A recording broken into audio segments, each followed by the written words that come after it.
Hello to everyone over here. I hope your day or night is going well. It has been... Yeah, it's been 2 weeks. It's been 2 weeks since I've last streamed or done anything regarding like VTuber activities. As the majority of you may have known, if you've been keeping up with my social media and all that, I had been away for 2 weeks. Went to the Philippines for a week and then went to Japan for a week after before finally coming back. Welcome back. How are you feeling? Hi Gaming Hello, welcome to the stream. How are you? And of course I welcome the Neko34 and Arquin as well. Hello guys, hello, how are you? I am actually doing okay. If you're wondering about regarding like how my sleep schedule is going, yeah, I'm actually doing okay. Like I essentially had to like trick my body a bit because like flight going home from Japan to the West Coast, it was like 5 p.m. Japan time, and around that time it was midnight in the West Coast. So I was like, okay, time to trick my body and just like, you know, time to trick my body and try to sleep on the plane. To be honest, I did sleep little on the plane, to be honest. I don't know. There's a bit of restlessness. I do remember like sleeping at some point, like near the end of the trip. And then, still feeling grumpy about what happened on the way home. But I'll get to that in a bit. Let me see. Oh, jet lag. Surprisingly, I haven't been hit with jet lag. Like I said, there has to be like a trick or two in order for me to stay awake and all that. You know, when to stay awake and when to fall asleep. So imagine just like, yeah, if it's nighttime in any place and I'm on the plane and it's like a big, you know, it's a big time difference. If it's night, I stay awake. Or rather, no, if it's night, I fall asleep on the plane. If it's daytime, I stay awake. Welcome back. Hi, PT. Hello. Welcome to the stream. How are you? And thank you. Yeah. Okay. So I had very little sleep in the plane. Like, I was watching stuff to, like, go past the time. What? I think I slept maybe roughly about... let's see. The flight took, like, roughly 8 to 9 hours. I'd say like roughly around 8 to 9 hours. And I probably slept for like what, maybe like 2 or 3 at that point. So let me see. So after I got off the plane, there's just chaos in the airport of which I landed in, and I'm like, oh god. Like, it was bad. Like, I don't really want to go into it all that much, but, I don't like my local airport. I will tell you the truth right now. Like, of all the airports I've been to, be it, like, the East Coast or even the Midwest, of all the airports that I've experienced the displeasure of, like, being in, regardless if I'm departing from it or arriving in it, is this particular airport in my state. Like literally the plane landed at like around like what, 9 a.m. We were supposed to land like around 10 a.m. but we landed earlier at the time. Oh, any layovers? No layovers no layovers whatsoever. From where I am to the Philippines, there was no layover in that because there's a specific airline where you actually get a direct flight. But of course, this also means that it was more expensive and all that. Typically, yeah. The air carrier I got to use was Philippine Airlines. Now, if there were a layover between like the East Coast or the West Coast and the Philippines, usually usually my layover would be in like South Korea most of the time. And I know some people have gone through other countries before going to the Philippines too. Like for example, last year, my parents stopped by Singapore first before traveling over. This year, because they actually came in on the day I was leaving for Japan. So they actually came in when I was leaving for Japan. And at that time, they actually stopped in South Korea this year before entering the Philippines anyway. So let me see. Oh, hello, user. Hello, welcome to the stream. How are you? And thank you again for subscribing to the channel. That means a lot. The press. I miss you so much. Welcome back. Oh goodness, Jesus Christ, guys. Thank you, and also thank you for the head pets. Now, what was I gonna say? Oh yeah, I was gonna rant about like the airport I landed at coming back home. My God, I had landed at 9 a.m., which was ahead of schedule, and it took like 3 or 4 fucking hours to get through everything. Like holy fucking shit, it was just bad. Like number one, I had forgotten how big the international airport was. So of course, it took a while to like get to like the customs and shit. And judging from the people online, it looked like it would have taken an hour because they decided to split. Let me see. I think there were 3 degrees of separation of which to split. What was it? It was like U.S. citizens, non-U.S. citizens, and I forgot the one more thing over there. So they had to categorize us first. Then there was a hell of a long line going through customs. Thankfully, it didn't take long, or rather, it didn't take too long like I'd expect because I found out the digital form of the custom declarations form. You know, where they ask you if you brought in any like commercial products, if you brought in like food from abroad, etc., etc. So that didn't take long. Got to proceed through that. You know, got my picture taken and flashed up my passport and all that. And then more walking happened, and then it was time to get luggages. Thankfully, that didn't take too long either, but it took a while to get to the baggage claim. But then what took the longest part was, like, my friend had to, I was traveling, and I had to wait. Like, the plan was wait for them to get, like, the rental car in order to, like, go back home and all that. Or at least I'll be escorted home. So first off, this took some time. Like, first off, the car rental is fucking far away. Like, literally they said that they needed to go to another terminal in order to get it. Secondly, it took 20 minutes for them to park the rental car into the parking lot because, of course, everyone took the fucking spots and all that. Then after that, we ended up having to like go from the airport to the parking lot, which took some time because a lot of people were like using the elevators and stuff. And keep in mind, we had a lot of luggages. Then after that, pack the luggages into the rental car and then go back after.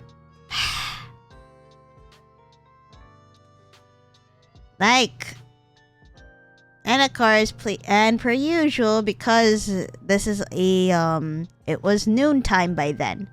Keep in mind, it was fucking noontime by the time we finished with everything. Had one more hour because of traffic time, per usual. Like, usually the heaviest traffic would occur like within like the afternoon or some shit like that. So, Thank God. Of all the airports I had experienced in having the displeasure of using, it is this one has a particular thing that just pisses me off. So I'm just like, God, even the airports in the East Coast are better. Like the international airports, mind you. Well, I also have no choice but to use this particular West Coast airport for domestic flights too. No, not really. Like it'll probably depend on the ticket price and all that. Especially since I literally have like a domestic airport near my place. Sometimes I use it, sometimes I don't, depending on how expensive the tickets are. So let me see what else over here. Before I even get any further, Yuzu, let's see. You're so cute and amazing, talented, professional, and cool and cute. I feel my will to live coming back reinvigorating in real time. Thank you for coming back. Oh, come on, it's not like I was gonna go late forever or anything. But honestly, I needed the break. Because there's still some things where I just still feel like I still feel stressed and all that jazz. Other than that, like since coming home, it's it's nice to have my own bed again and all that other stuff. It's also nice to like, go for a quick visit to see the cats. Let me see. Question of the week. Yes, what's the worst thing you've eaten out of politeness? I don't know. I've stopped being polite regarding food a long time ago. Don't even remember no more. Honestly, I can't remember the last time I've even gone about that too, because like I tend to get a little adventurous when it comes to having food. But I think there may be some dishes that I might not like. I don't know. It's been a long time since I've encountered something I didn't want to eat, but I still eat out of politeness anyway. Uh-oh. Is this that... Ah, right. You mentioned your Oshi graduating and your break kind of lined up real tight. I'm sorry. I actually didn't realize that. Because I remember that you mentioned that your Oshi had graduated, and that was a few days ago before my traveling. That being said, my god. I know I have to update my travel thread, and I do apologize for not keeping up with it because first off, the Philippines is spotty when it comes to like phone reception and Wi-Fi. So the only time I had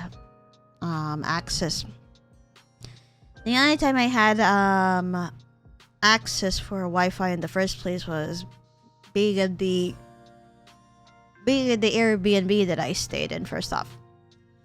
Now Japan is much better than this, but I got so distracted about this and that.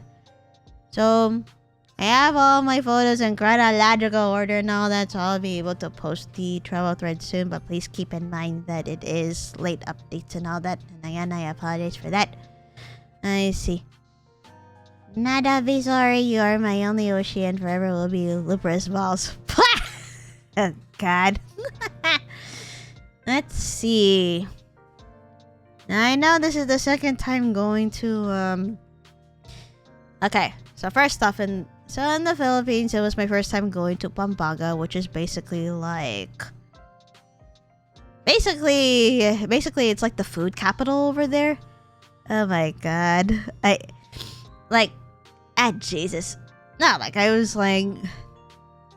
journeying with friends and all that. It was the first time I went to Pampanga. And oh god, I got stuffed with a lot of food there. And it was just like, it's just like this whole thing when you know how hobbits tend to, like in Lord of the Rings, you know how hobbits tend to have like a lot of meals throughout the day? Yeah, that's what it was like, and it was to the point I was starting to worry about my diet. I was like, I already ate like roughly 2 to 3 hours ago, and you're telling me I'm gonna go eat again? What is this? Oh god, and you know, I mean, like, it's not like I just sat around and, you know, be a potato while I was there. Like, I did do a lot of walking and all that. Pampanga. Normal thing in the Philippines. Yep.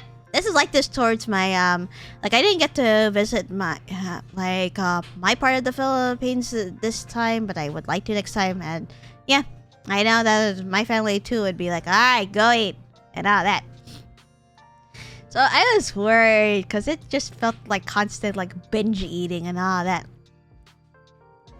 Exactly, PT breakfast, second breakfast, morning merienda, lunch, afternoon merienda, which is snacks, dinner, coffee and cake, midnight snack. Yep. Must have been real nice for you, Lee, you being the glutton incarnate and all. To be fair, yes, I am a bit of a glutton, so it was it was nice to experience like, because I'm from a different part of the Philippines, there's some things that I get to eat the, basically anything in Pampanga is considered the original slash OG, recipe, and everyone else in the country has their own variations. So, you know, first time to have, like, the original sisig, first time to have the original halo-halo, and so on and so forth.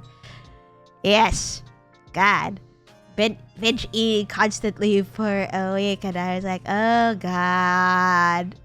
You know, my mind was blown because of how good everything is. But at the same time, yes, I was constantly worrying about my diet. Japan was much better though, because number one, of course, well, I'm not saying the Philippines food portions are big. If anything, both are equal in that. But, you know, Japan has reasonable portions. And number two, I was constantly walking a lot around there.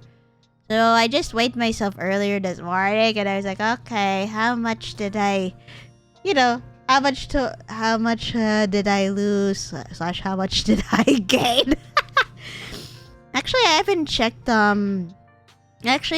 checked my last recording. Like, basically, I have an app that records my weight every time I go on the scale. So, I have not checked... Like, I have not checked what my weight was 2 weeks ago. So, I have no idea what the difference is.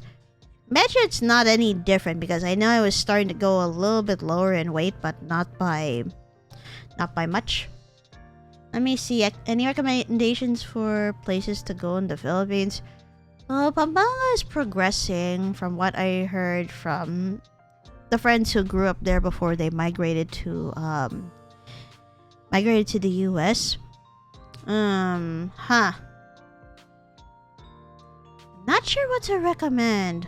Although I should say Bacolor was nice. And of course, as expected, the Philippines, there's like a lot of farmland throughout. Kind of reminds me of, again, my family is it's a difference where my extended family lives in one city, but their farmland is like in another place altogether.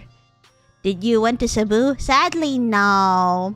I mean, in order to get to Cebu, I would need to fly over there since it's like farther down south. One day I'd want to do, as one of my sibs' wives are from there, so eventually I'd want to go, and also find out what to see over there, what kind of food is over there, and so on and so forth. Okay.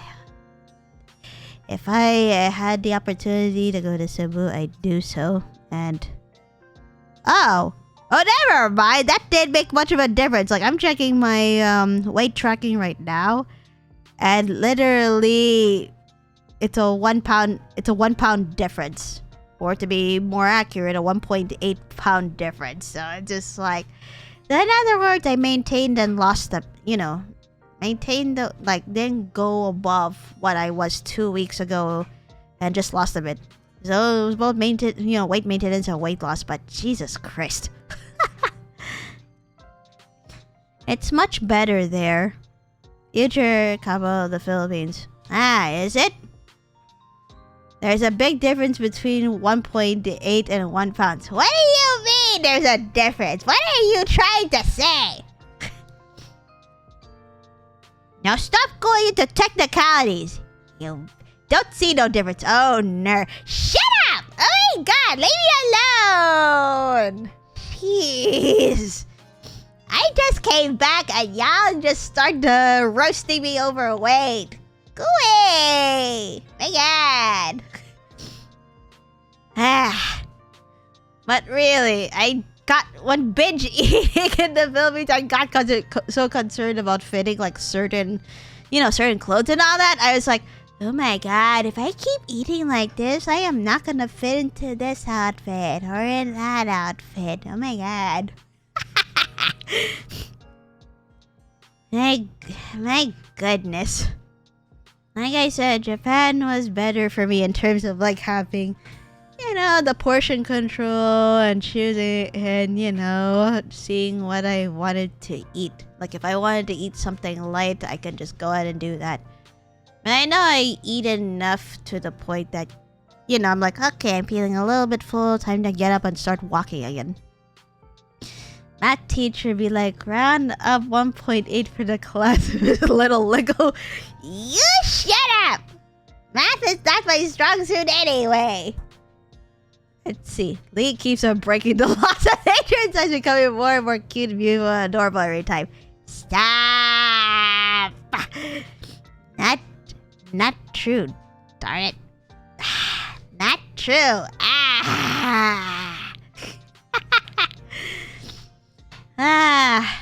Okay. And I also told myself that, okay, the moment I go back and adjust a little bit at a time, I will go ahead and, carefully diet.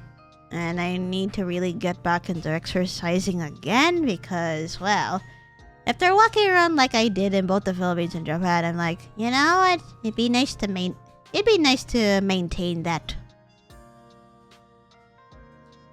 Especially, let me see, and also like after visiting the Tokyo area for a second time, there were some differences between this trip and last year's trip, in which first of all, I went to, finally, I didn't get to do this last year, but I finally went to the Sky Tree in Asakusa. Basically, it's basically like a tower that has, basically it's a mall in shape of a tower where you have a lot of shops and you have a lot of places to eat, but you also get to go up to the observatory deck and all that. I didn't get to do that last year. Last year I was supposed to, but we had, I had other plans at the time. Managed to visit a friend who we saw, who I saw last year as well. Saw him and his family. It was nice that they had welcomed us. This time we managed to go to Odaiba, which is where the Unicorn Gundam is. We didn't do that last year. Last year we went to the RX-78 one in Yokohama, which we also did. Like literally we went to Odaiba one day and then went to Yokohama, Yokohama the next. So I got to see both Gundams over there. And of course went to the Ramen Museum, which I did last year as well. And thank you for the head pets. Let me see. Oh yeah, I finally got to visit Kabukicho, which is the real life version of Kamurocho in Yakuza /RGG / like a dragon. I have to tell you a little story about what happened there, but before I even get into that, I will go ahead and take a bit of a 5-minute break to prepare for Honkai Star Rail. Hopefully there's no scuff involved. Alright, I will see you all in 5 minutes.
Yakuza, today's stream. I, the Great Licorice, welcome all you fun ones to my domain, and alright, we're in Star Rail right now. So before getting to it, like I mentioned earlier, I actually did go to the in real life version of Kamurocho, which is Kabukicho in Japan, and it was a different experience compared to some of the other places that I went to, but the moment the reality set it, as it like shit just got real, I'm just like, you know what? I don't want to hang around for too long. Be in for like an hour and then just peace out. Especially since, at nighttime, of course, there's a bunch of host and hostess clubs open up. Like in the daytime, you have like the places to eat, places to shop that are open, while all like the bars and stuff are closed. But during nighttime, yeah, it was pretty lively over there, and there was a person or two who just looked at me very suspiciously too, and I'm just like, okay, no, I'm a get out of here. Oh my god. Welcome back. Thank you, Artwin. Thank you. Licorice, are you back at the space station? No? Why? What's wrong? Did anything happen while I was away again? So, not there at the moment. What's the matter? Did something happen? I need a favor from you. There are a lot of critters at the space station. It's too complicated to explain over text. Let's speed up. Oh my, are we going to be interacting with Ruan May's, critters again? So accept a mission, virtual set venture. So let's see. There seems to be trouble again at the space station. Ireland is asking for your help, but this time the culprit looks really suspicious. Could such a cute little thing really do any harm? You're a little confused, but since Arlen asked politely, I guess it's best to help out. Let's go ahead.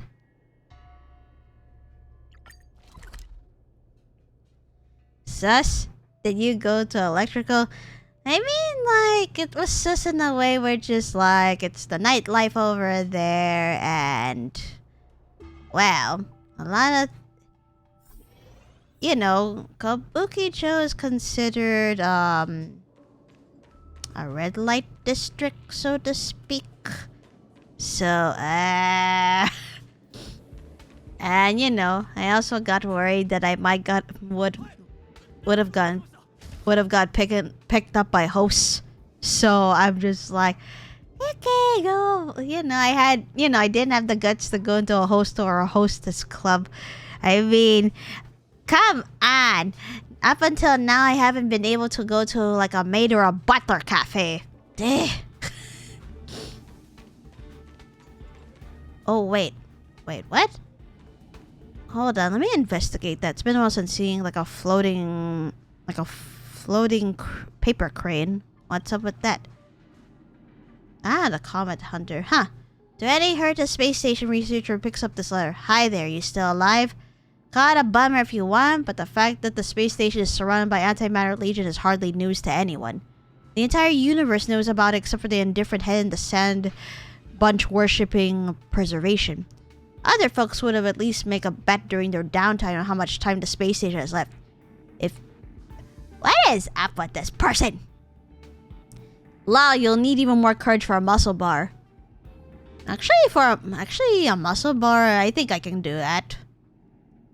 Like, I will feel motivated to, like, go work out, go work out for my health and be strong and all that. But being surrounded by beautiful ladies and men is just... Ha! Oh, God. Let's see. If you ask me, I'd say the space station is done for. Didn't think the Legion would actually do their job this time. Bad news for the space station, though. I, on the other hand, made a small fortune out of this.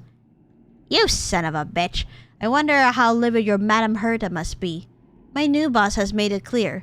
If this genius really does need help, the Intelligentsia's Guild... Oh, wait, Lazaro. Oh, I think I remember this guy. Jesus Christ. Let's see.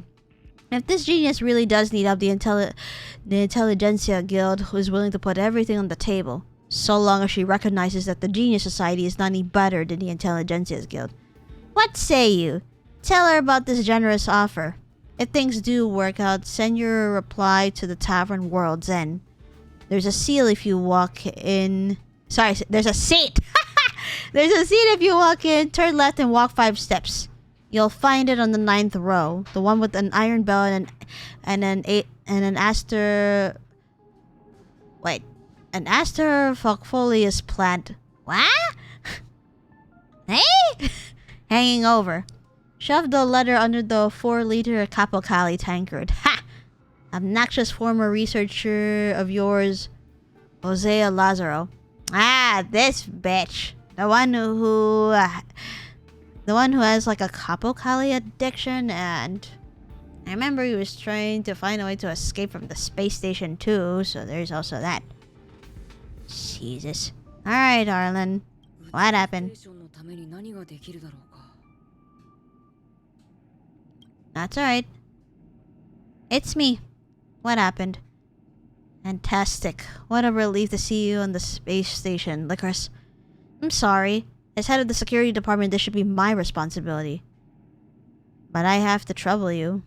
We're all friends around here. No need to be so polite. Sorry. I'll cut to the chase then.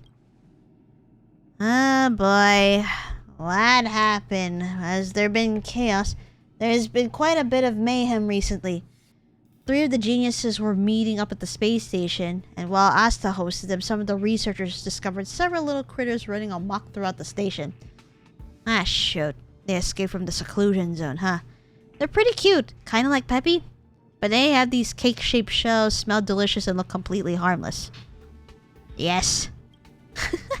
Asta sent over some researchers from the Department of Ecology to observe their behaviors, only to discover that these cute critters were nowhere near as simple as they seem.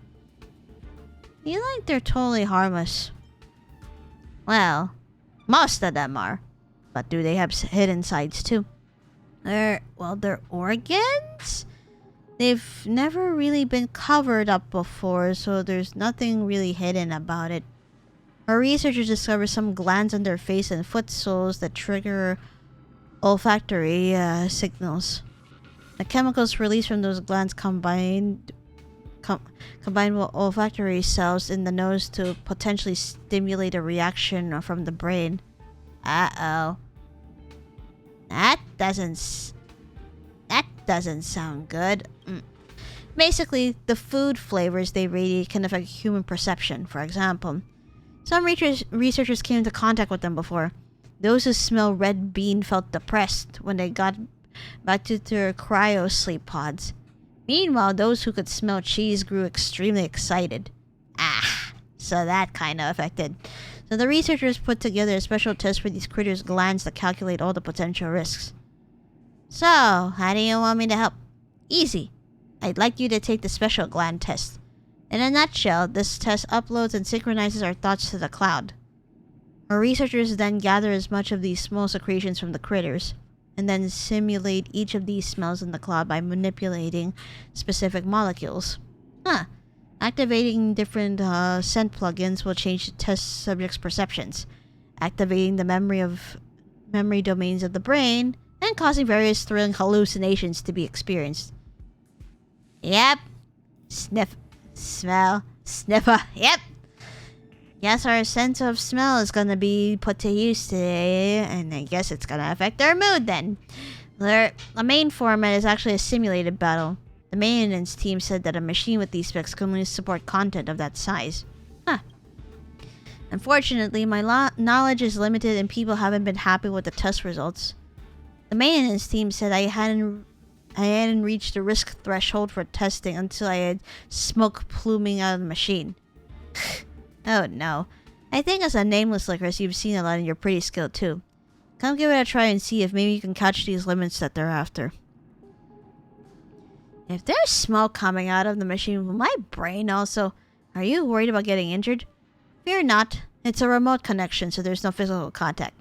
I see.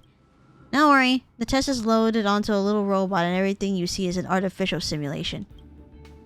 If there's any surprise, the cloud bot will shut down power and force the exit without causing any strain on your body. Sounds reasonable enough, I guess.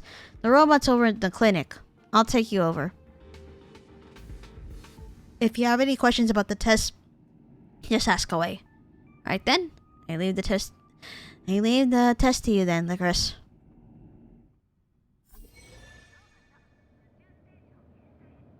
Ah, right. We're in the Department of Ecology from what it looks like. So let's see. Wait. Ah, this robot over here. Wait.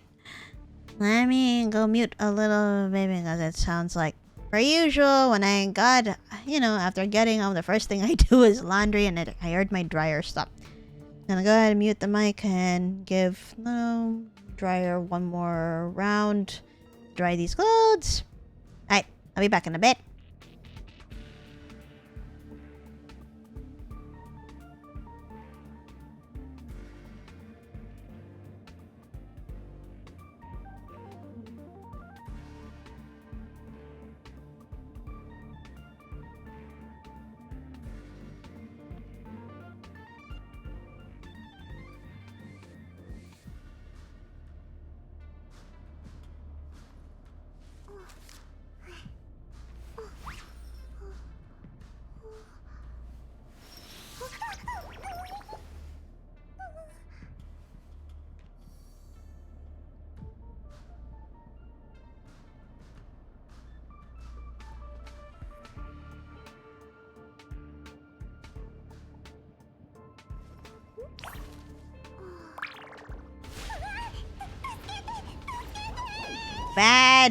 Bad tail. Oh my god. But yeah, I'm back. Alright, let's see what the cloud bot has to say. Verifying identity. Authenticating. Authentication successful. Cryo sleep pod status test complete. Cloud synchronization successful. Yes, I love the bug. I love Bug Cat. Looking at the comics is always very amusing, so it's nice to see an emote based from it. Let me see. Dear Special Test Candidate, welcome to our Unknown Life Form Smell-Induced Perceptions and Hallucinations Special Test. Please note, this test data has been provided exclusively by the Department of Ecology and may not be shared externally. Cryo Sleep Pod connected. To start the test, please lie down face up in the cryo sleep pod next to you and maintain a calm mental state. And here, Alright. Let's do this. Let's see. After clearing the illusion challenge, you will earn a score for each stage and a rank. Rank SS is the highest rating. Aha! Oh, god damn it. Why? The stupid deer needs to... I'm sorry, I'm just feeling traumatized from battling this stupid thing. So, why am I dealing with you again? Go away, please. So, let's see here. And then here's all the rewards per usual.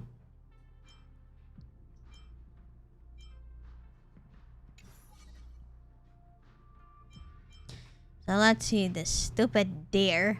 We have Kafka, Yan King, Bronya, and Kokolio. So, alright, let's see. Yeah, that's what I thought. I really have to fight it. I see. Frickin' Ebon Deer. Let's see, illusion trait. Abundant Ebon Deer takes less damage. If the weakness is broken, additionally delays actions and additionally increases damage taken. Once the weakness is broken, all allies recover energy and skill points while also eliminating all ambrosial arbor branches. Ha! I found the things to face though. Blech. Abundant Deer gains toughness protection when there are 4 ambrosial arbor branches on the field. Defeat any ambrosial arbor branch to remove the toughness protection effect. Upon summoning Twig of Marple Leaf, Abundant Ebon Deer grants a cultivation, greatly increasing retaliation damage. I see. Before starting the stage, you can apply different scent plugins based on your current team. So let me see. Okay. Oh, here we go. So, smoke flavor, garlic flavor, cheese flavor, and pickled peppered flavor. Smoke flavor, it increase ice and fire damage of all allies by 60%. Garlic flavor, increase the imaginary and quantum damage of all allies by 60. Cheese flavor, after an ally defeats an enemy, gain 35 energy. Then pickled peppered flavor. Whenever an ally defeats an enemy, increases the speed by 50% for 2 turns. So, per usual, of course, the Aventier's weaknesses are fire, ice, and quantum.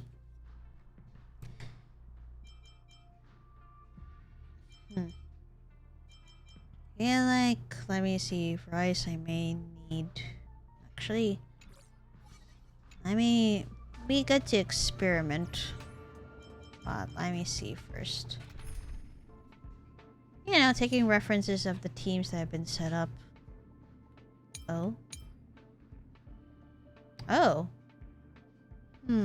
Actually, this could work. Especially since we will be dealing with multiple, you know, not just the deer itself, but the branches.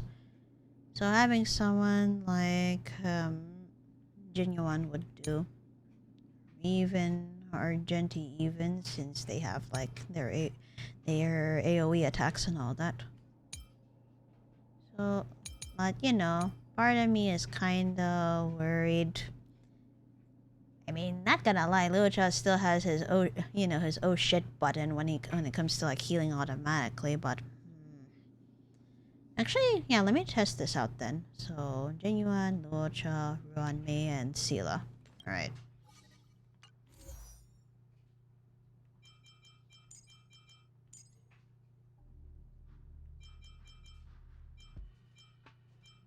If that doesn't work, then I can try other teams to mess around with. Wait. Ah, there you go. Alright, scent plugins. So... garlic flavored. And probably pickled peppered flavor. Alright, let's start this now. Kinda scared to go at it, but you know. Alright, bitch. I don't know why I have to deal with you again, but I really don't wanna, but ugh. The stage contains action value timers. The corresponding action values will be deducted after allies and enemies take action. The stage finalization point value is influenced by 2 factors. The percentage of HP left in the illusion, and the remaining action value after successfully defeating the illusion. If the illusion is not defeated, only its remaining HP percentage will be taken into account. In other words, beat this thing up. And honestly...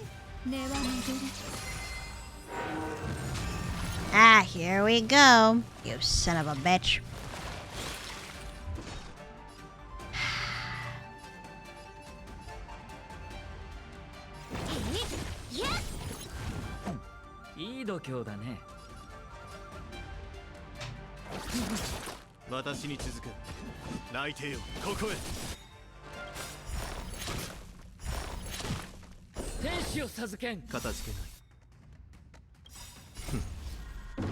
Alright, get to it now.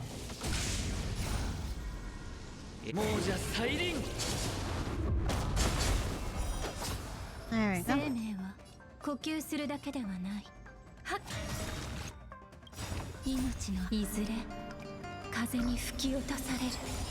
There we go.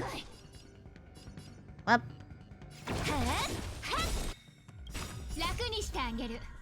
Seriously? That's fine.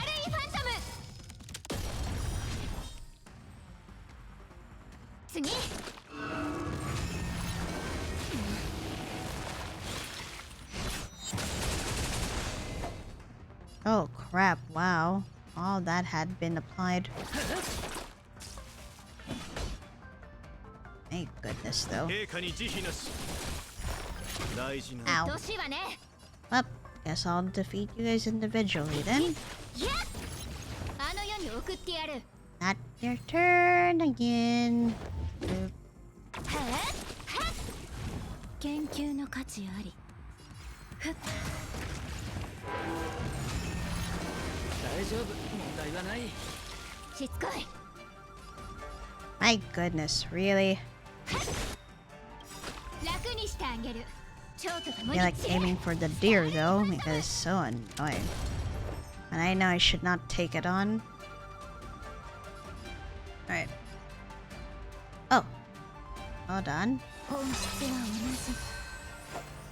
Might need to switch to a different team if this doesn't work out.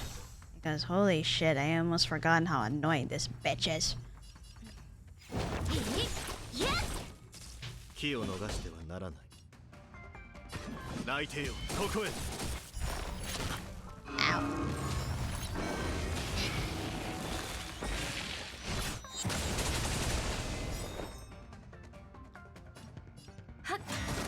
Whoop.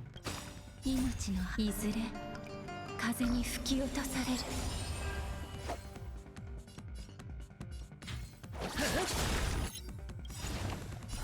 Alright. うっとうしいわね。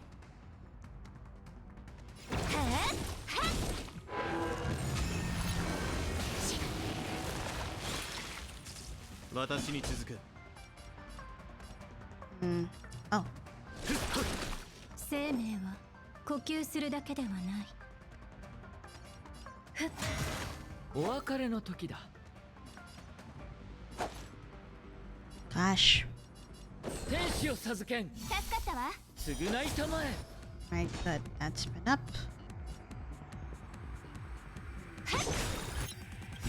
あの世に送ってやる。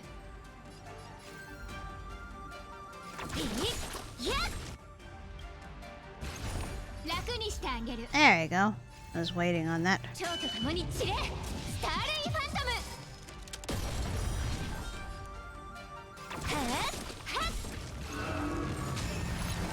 楽しいですか。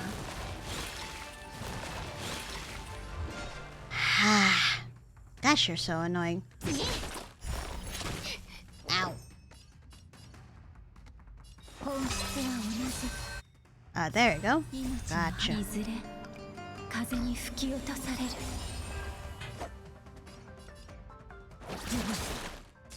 気を逃してはならない。陛下に慈悲なし。 Ow. Ack. 立ち、切る。しつこい。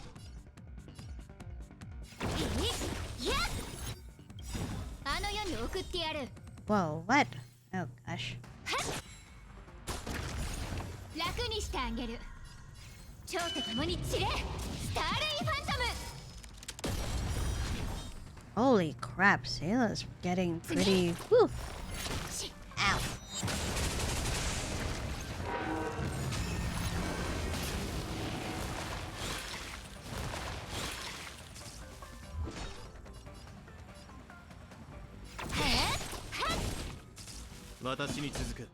Alright, dispel that.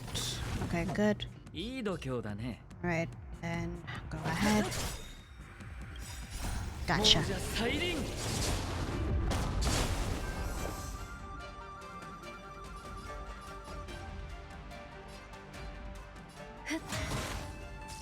うっとうしいわね。 Ooh. Oh, okay. There we go. 楽しいですか。 Alright, time to destroy one of them again. Ah, that one has counter. Alright, this. There you go. Remove your frickin' shield. Stupid. しつこい。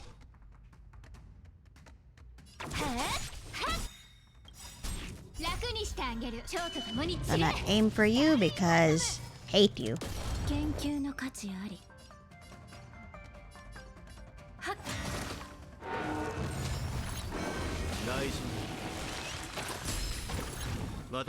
Aye, good. It was dispelled. Sucks to be you then. Ah.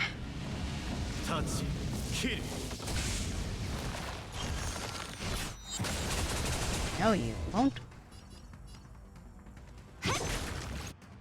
あの世に送ってやる。 Okay, it doesn't have its Okay, I just wanted to check. Doesn't have its shield up. Also get that. Oh. 命のいずれ風に吹き落とされる。厄介を避け。かたじけない。Okay.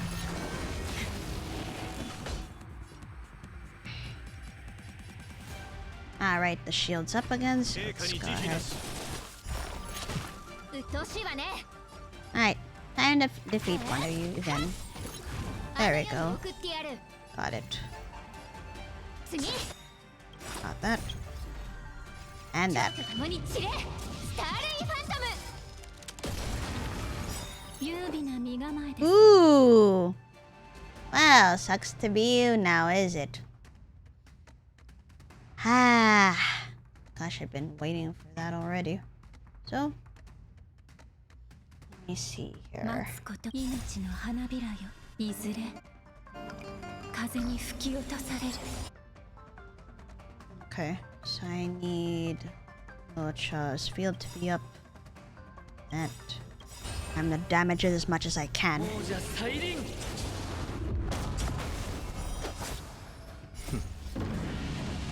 タッチキル。楽にしてあげる。蝶と共に散れ。スターレイファントム。 Where'd your HP go, you son of a bitch? Now seriously, where the hell did your HP go? Stupid. Time to finish you off and quick.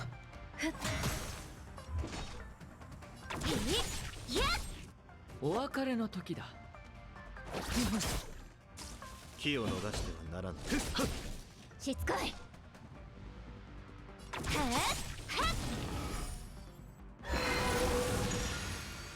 Ah, final phase. And this is what I don't like about you either.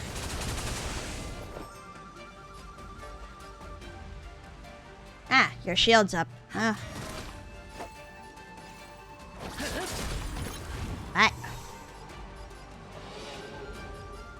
Bitch! 楽にしてあげる。蝶と共に散れ。スターレイファントム。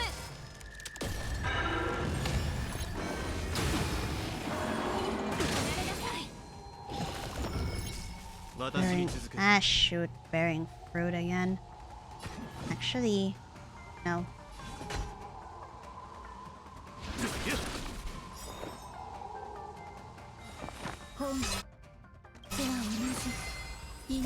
Alright. Got it. Time to destroy everything.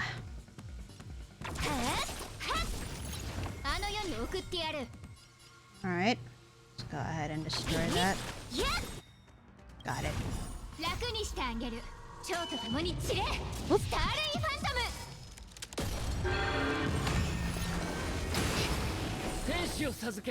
Hey, nice. I am to put up that shield then. Or rather, the field. There you go. いい度胸だね。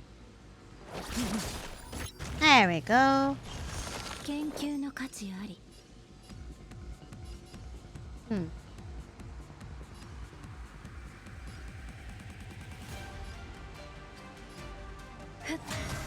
気を逃してはならぬ。 Alright, thank you. Alright, let's destroy it then. あの世に送ってやる。楽にしてあげる。 Whoop. 蝶と共に散れ。スターレイファントム。 Bitch! I just feel so spiteful right now. I just cannot. 食材の時だ。 Alright, let's go ahead. Let's see here.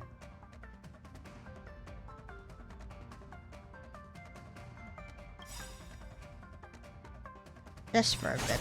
命の花いずれ風に吹き落とされる。もうじゃ再臨。楽にしてあげ蝶と共に散れスターレイファントム。 Bitch!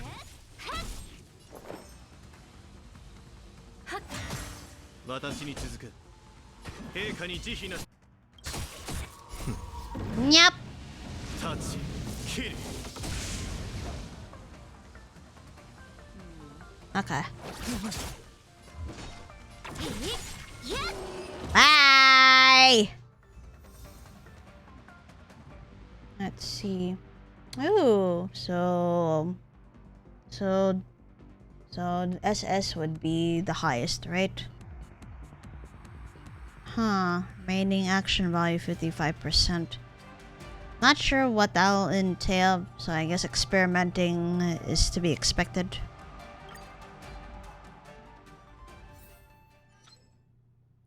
No, going against Kafka. It's been a bit. But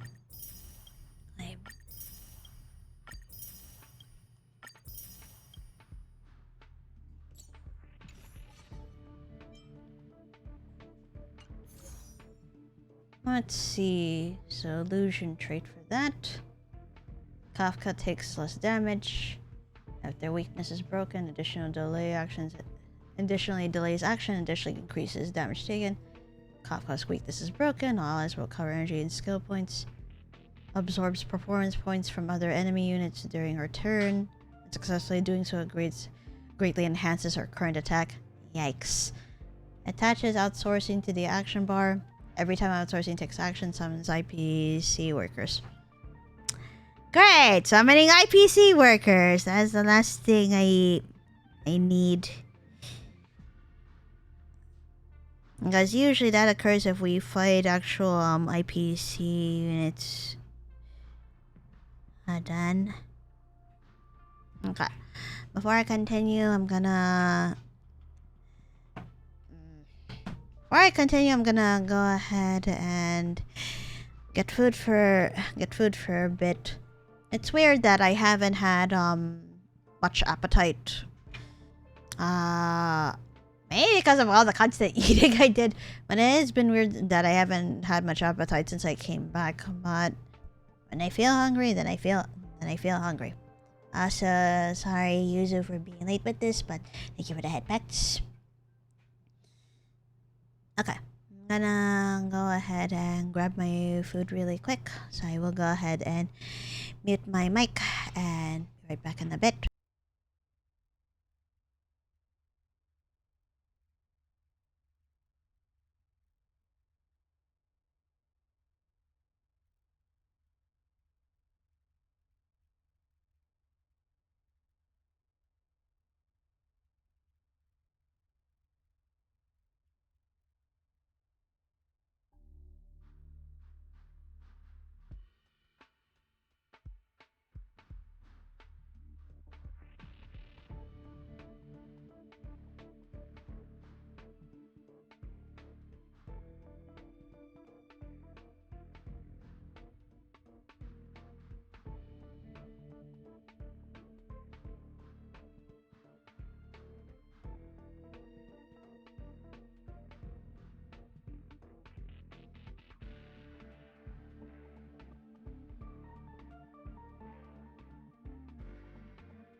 Okay, I have returned.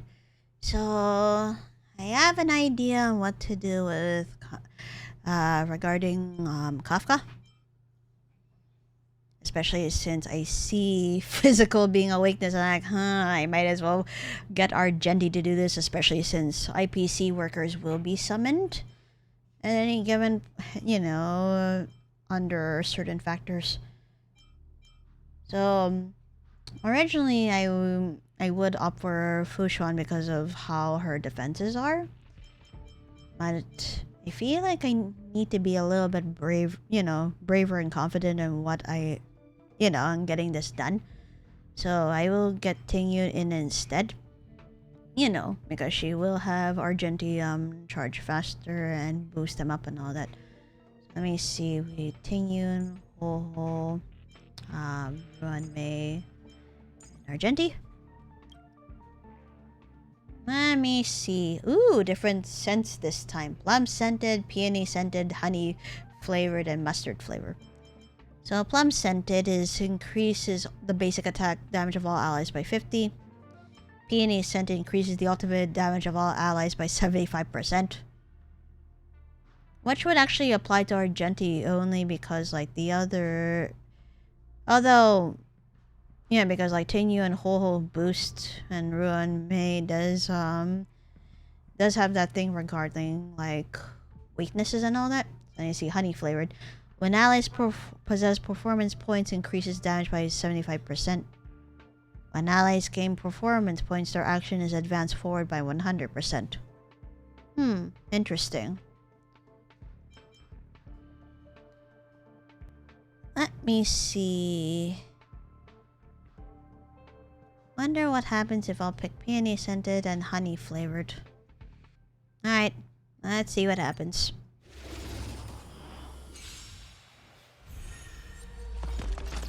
Ah, god damn it, it's already started. Phew.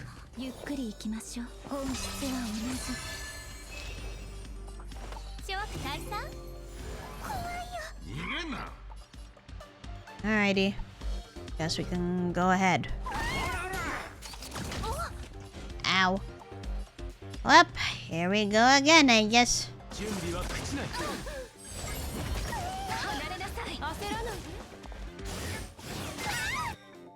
Oh, hello?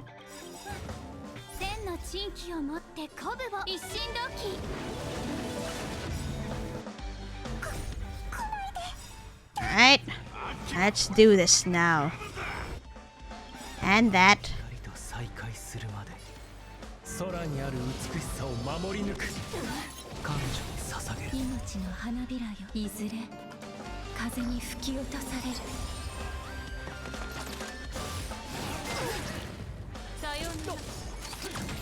Ooh, ow! Okay, not feeling brave enough for this. Damn, already? Jesus Christ. Okay. As much as I do like Tinyun boosting up Argenti, yeah, no, I feel like that ain't gonna fly. Alright, I'm gonna retreat for a bit and go with Fushuan. You're gonna be fine. Am I really? Huh? Oh, okay, using Ho-Ho's healing. Right. Alright, that's fine.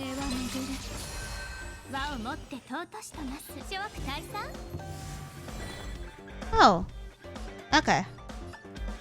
And alright, I'll go with it.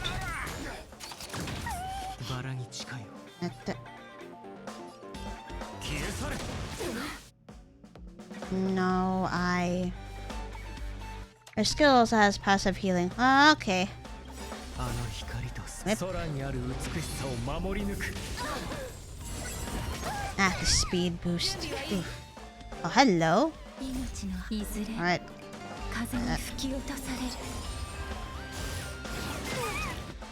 Oh. Ow. Oh, what is happening? Oh my god. Alright. Jesus.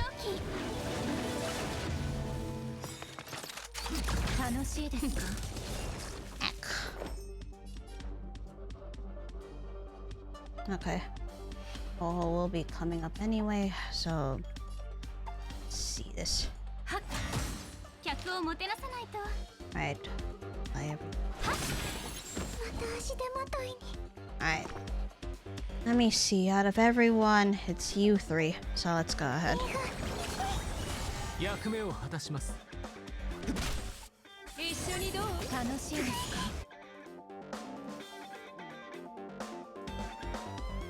焦らない。 Jesus Christ. 呼吸するだけではない。 Okay, I think. Yep. 命の針いずれ風に吹き落とす。 Remember that 1 HP is all you need. I understand then.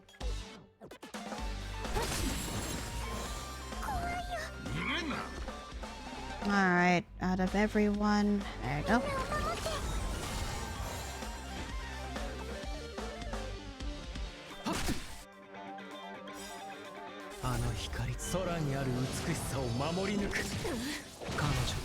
Ooh!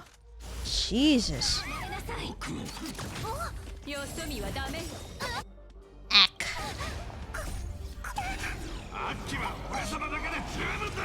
準備はいい？研究の価値あり。 Actually, now that I think about it too. 本質は同じ。諸悪退散？ Ooh, hello. 一心同期。 Whoop. あの光と空にある美しさを守り抜く。 Alright. Oh, it's not so bad. Well, that would be famous last words on my part, so I really shouldn't. 準備は口ない。離れなさい。客をもてなさないと。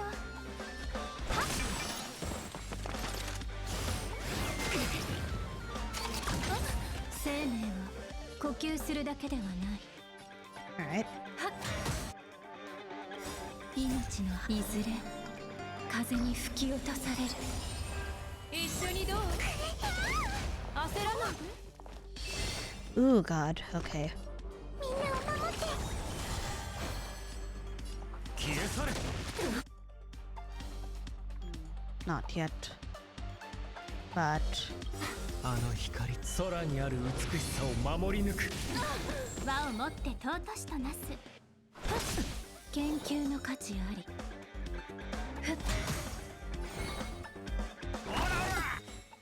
nice. Nice. Alright. Hmm. 千の珍奇を持って一心同期。 あの光、空にある美しさを守り抜く。彼女に捧げる。 Well.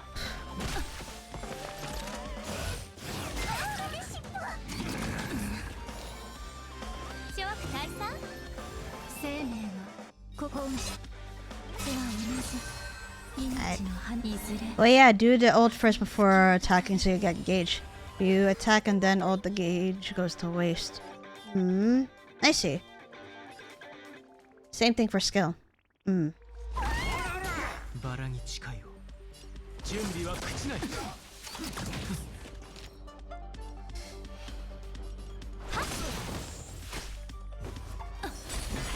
Ha!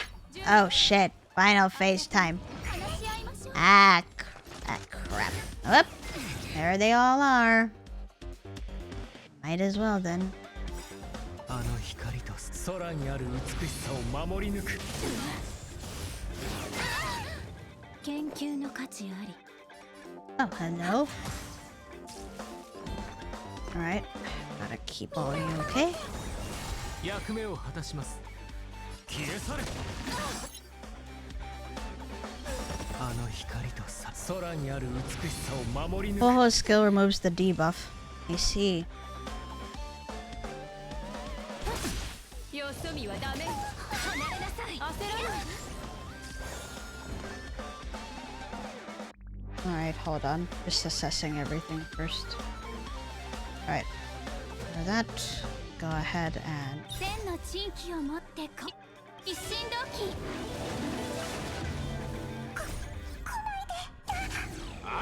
いで。命のいずれ風に吹き落とされる。あの日か空にある美しさを守り抜く。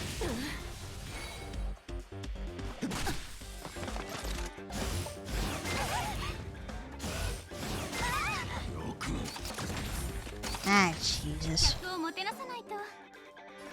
諸悪退散。一緒にどう？準備はいい。Ah, damn it.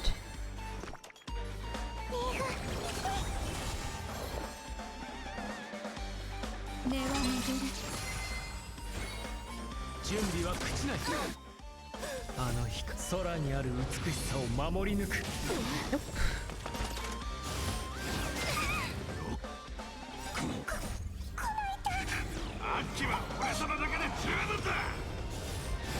離れなさい。みん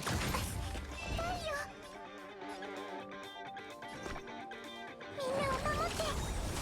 バラに近いよ。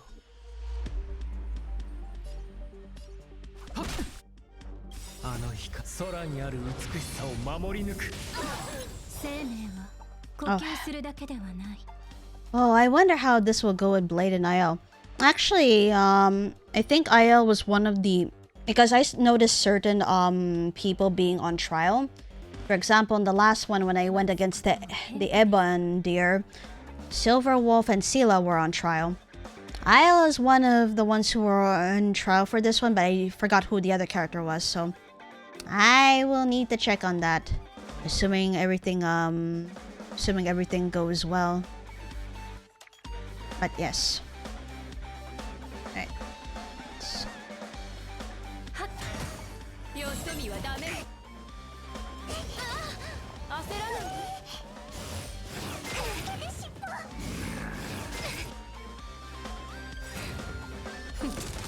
あの光と空にある Nope. 美しさを You 守 better stop bullying. Oh, wait. Wait. Ah, the shield was up, but now it's down again. Alright. So first things first. 消え去れ。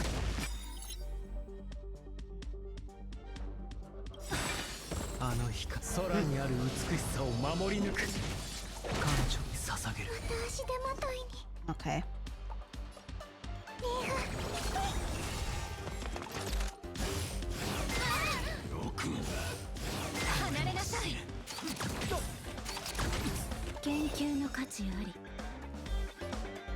Actually, they also think about it too.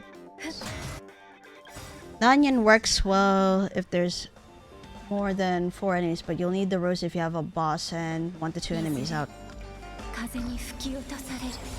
Alright, then I will go ahead and note this as well. Also.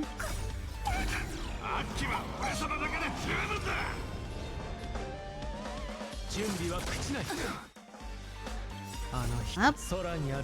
Tingyun being KO'd is so on brand. I feel bad for her. I'm sorry, Tingyun.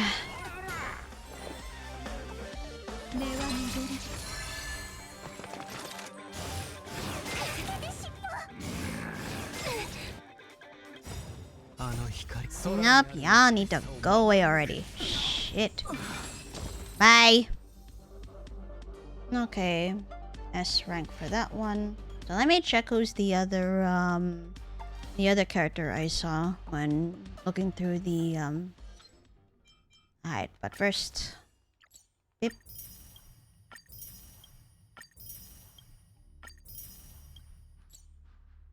Let me see. Yeah, you get that, PT. Oh, it's like pure fiction where killing more enemies does more damage to the boss. Yes.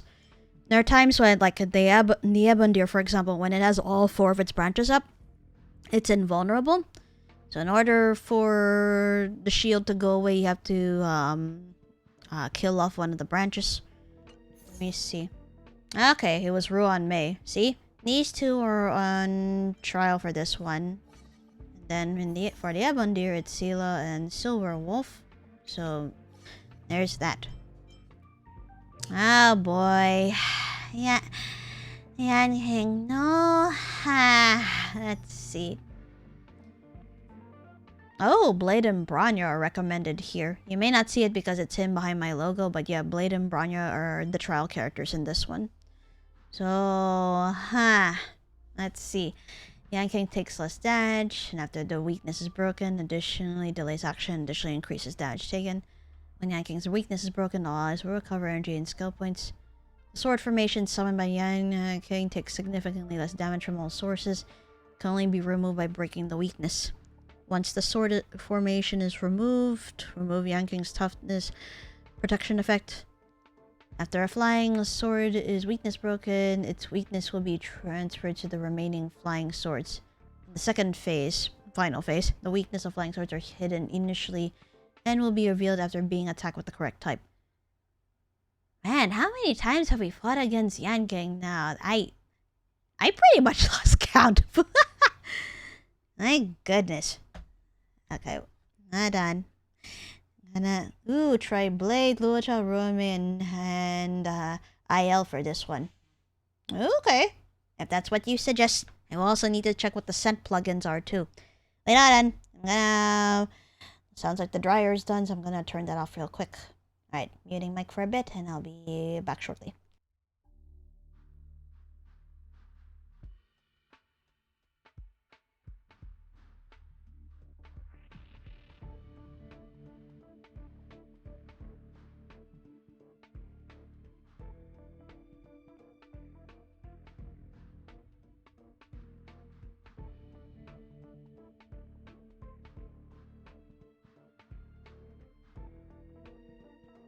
Hi, I'm back, and oh my god, what if Jim Socks sent rotten eggs flavor? Oh please, if there's such thing as that, would not even dare to imagine what that would be like. Jesus. All right, let me go ahead and pick. So let's see, Blade, Lucha, May, IL. So what are the scents this time? Let's see. Seafood flavored, garlic flavored, onion flavored, milk flavored. So seafood flavored increases wind and lightning damage of all allies by 60%. I was just kidding. Oh my fucking god. I mean, like, you threw onions in there, which I assume that's what you meant by Jim Sucks. Garlic flavor increases imaginary and quantum damage of all allies by 60. Onion flavor increases all allies' energy regeneration by 20. And milk flavored, after allies take action, restore their HP equal to 50% of max HP. In the case of this team, I wonder what would be optimal here, because first off, the only wind character we have is Blade, so there's no lightning. Definitely onion, and then seaweed or garlic. You mean seafood. So let me see. Onion flavor. So garlic, seafood, garlic, seafood, garlic, seafood. The only imaginary we actually no. Imaginary we have both Lucha and IL, so you don't need HP restoration when you have auto in your team. Oh no, Lucha not beating the auto allegations. Oh dear. Alright. Huh. I can go, yeah, either way with seafood flavor because, like, wind will be, damage done by Blade. And we have the garlic flavored, which will have damage from IL, so, Now, I'm trying to figure out what is the best way to go about this. It would be funny to just get the IO to be pretty powerful, so I guess... Alright, let's see. Let me try the garlic flavored for now. Because after all, you can't have one without the other. Garlic and onion when it comes to cooking food. Then in Filipino cuisine, you throw in ginger slice, luya, and it'll be the holy trinity of aromatics. Alright. Let's go ahead and see what happens. ゆっくり行きましょう。 And I am fighting you for the end time. And I don't know how I feel about that. 戦はなしだ。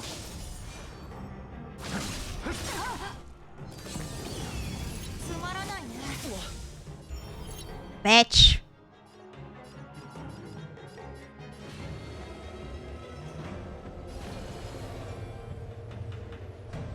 Ah, that's the latest I can go up to, so... But from my understanding is I'll need to destroy the swords in order to get off this barrier of his. There we go. Oh no. Didn't get... Ah, okay. So I really have to hit weaknesses around here. Jesus Christ. Okay. 命の花いずれ風に吹き落とされる。亡者再臨。 There we go.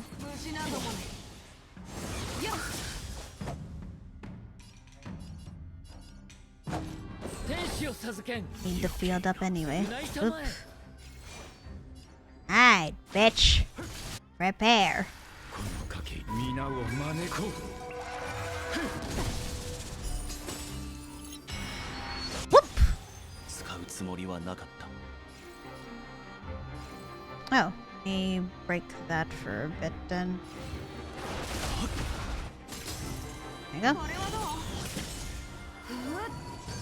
生命は Why are you like this?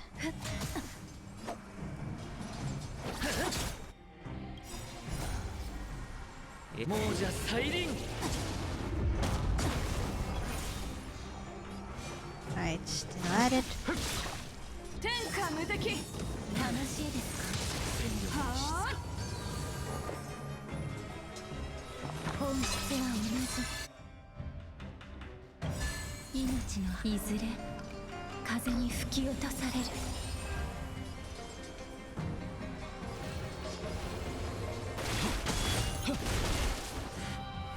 食材の時だ。 There we go. That's what I thought. Okay.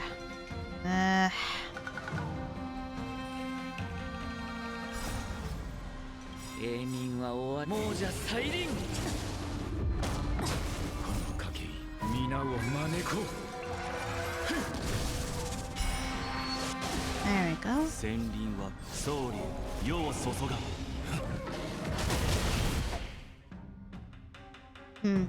Okay. Looks like everyone's okay still. 送ってやろう。市長よ来たれ。 Yep.「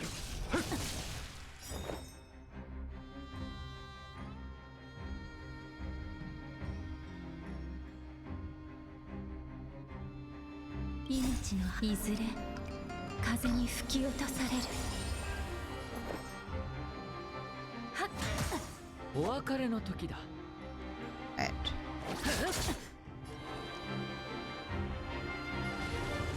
天候のさあ飲め。剣に連便は不要。 Whip.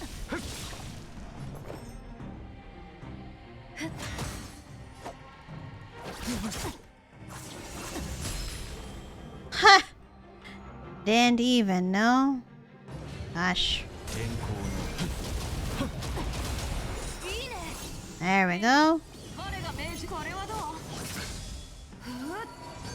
送ってやろう。 Alright. Okay, that's the weakness of wind, so there's also that. 本質は Alright. 同じ。 There you go. Whoop. 風に吹き落とされる。 There we go. Got it. 亡者再臨。天下無敵。 厄介を避け。余計。 Okay. 償いたまえ。 There we go. そうそう。 Whoop. この賭け皆を招こう。 Okay, good. 総理世を Nope. 注が。 Bye. Space for a little bit. つまらないね。剣に憐憫は不要。 Bitch. 研究の価値あり。 Okay, still there. And of course. 亡者再臨。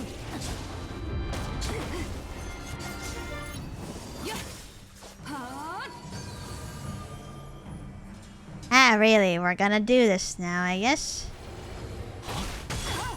Nope. Alright. Gosh. Ah. 命のいずれ Might as well take you down as soon as I can. この賭け皆を招こう。戦輪総理世を注が。亡者再臨。邪魔。生はなしだ。 Alright. What the? Oh god. 生命は呼吸するだけではない。いい度胸だね。 Nope. I'm gonna keep whittling away over there. 研究の価値あり。 Not so confident now, are you? Where did your HP go? Hmm?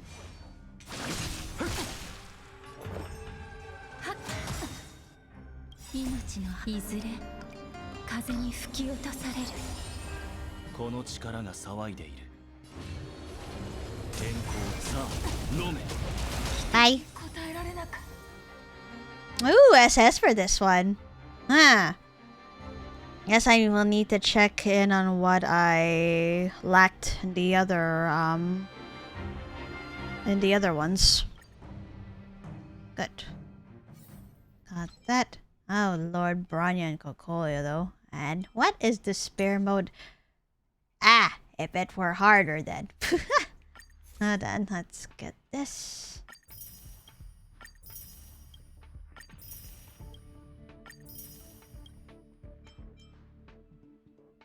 And I see. If I were to go into despair mode for this one, I'm just like, huh. I can imagine this is going a lot harder. And look, I'm glad that we went through like halfway through. Huh. Maybe like if I were to go ahead and go into despair mode, I will need to take like proper measures. And what I mean by that is, you know, have people who debuff, have people who have like the big heals, or in the case of Japard, having a shield and all that. And let me stretch for a little bit, because I haven't done that in a bit.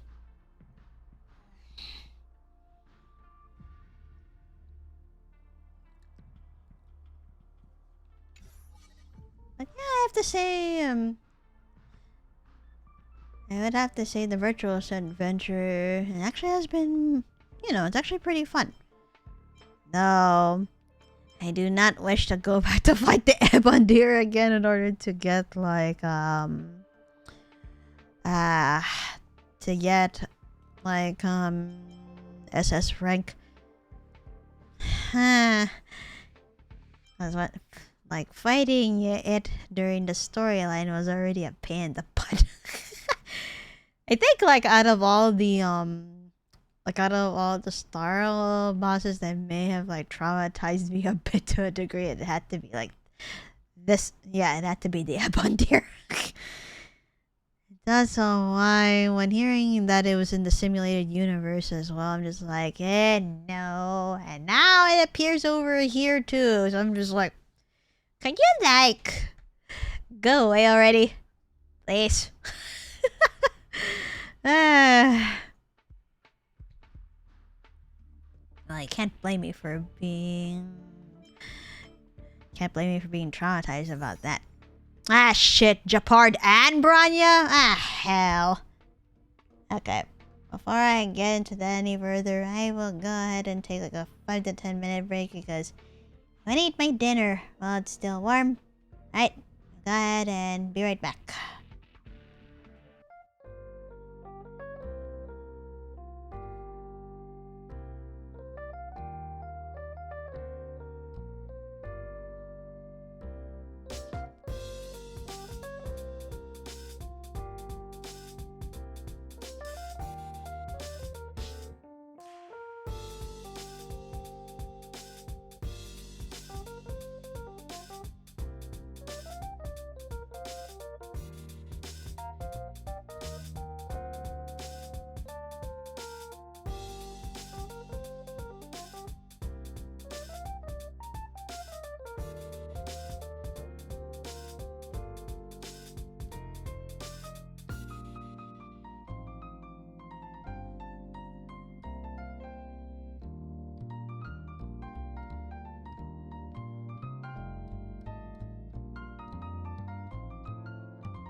Okay, I am back, and I think let me see here. I feel like, I don't know, has it been recently that I had fought both Bronya? Well, I fought, most recently I fought Bronya and Japard separately.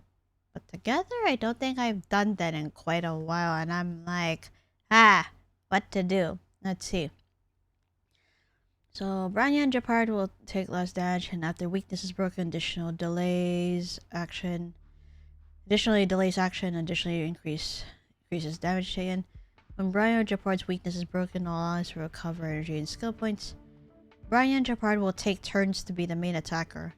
While they are the main attacker, their toughness protection will be dispelled, and they will use more powerful abilities. Bronya and Japard become enhanced after each action. When either one of them is knocked down, the other one will become greatly enhanced. I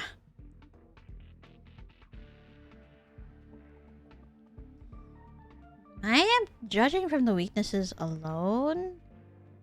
Part of me is tempted to, like, go ahead and... On one hand, part of me is tempted to go ahead and, like, do the dots team for this one. On the other hand, it's like I still need to take account into the weaknesses. Right now, the most common one between the two are physical and imaginary, respectively. So, but this is also a good time to experiment too, is to see what works and what doesn't. So let me check for a second. Should actually have a team set up like that. Now there you go. So pretty much Gwenaifen, Ho-Ho, Ruan Mei, and Kafka. Alright, let's go ahead and do that then. And I will also have to see what the scent plugins would be. Alright.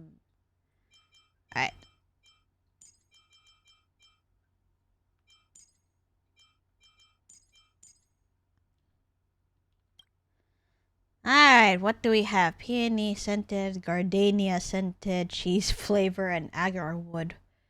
Huh. So let's see. Peony scented increases ult damage of all allies by 75%.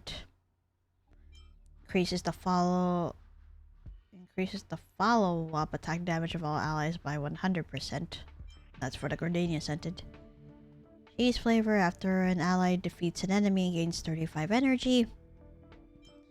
Then agar wood is increased the weakness break efficiency of all allies by 25%.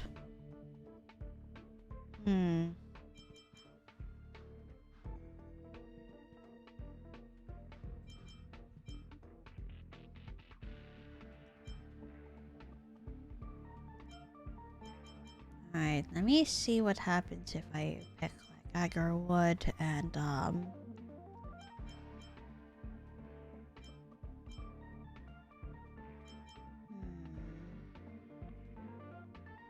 mean, it is weakness break efficiency, so let me see agar wood and peony scented. Alright, it's just an experiment, so I guess I'll see what happens then.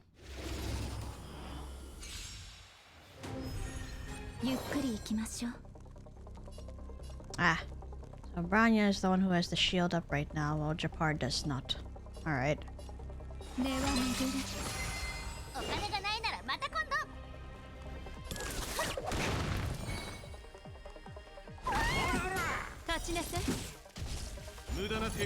Heck.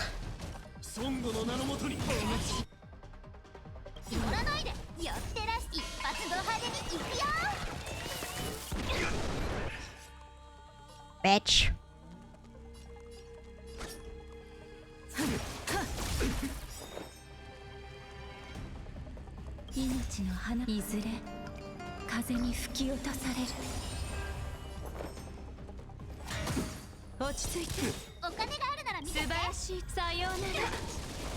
Whoop.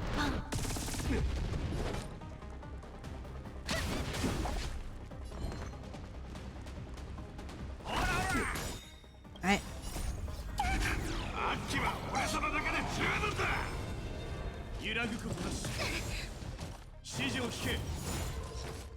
Ah, damn it. Okay. 火は熟した。 Ack.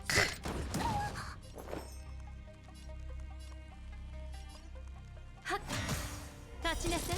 お金がないならまた今度。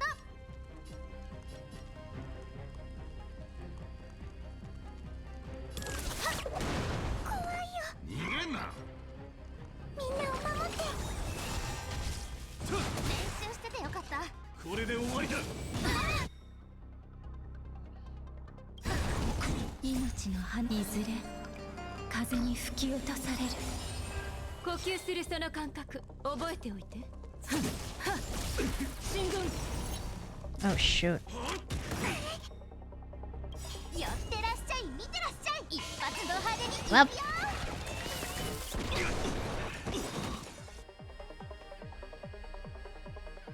ここへ。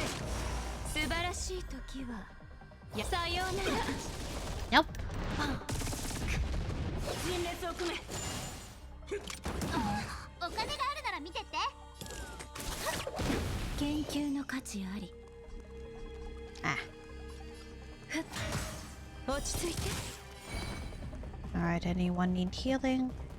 Alright, not much, which is a good sign, but... Alright.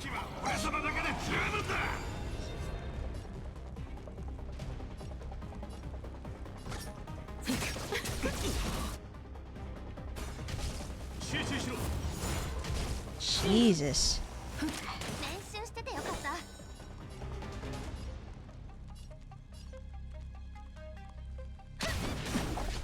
た。 立ちなさい。生命は呼吸するだけではない。根は巡る。また足手まといに。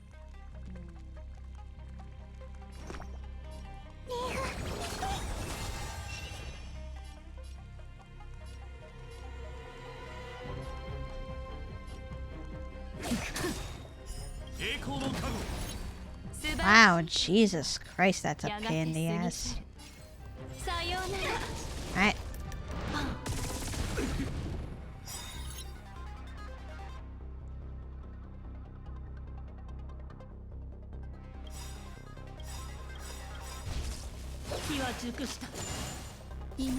いずれ風に吹き落とされる。あっちは俺様だけで十分だ。寄ってらし、一発ド派手にいくよ。 Nope. 素晴らしい時、さようなら。ズルはしないでよね。 Alright, who broke? Okay, Bronya has the shield up. That means Japard, sorry, has become the main attacker.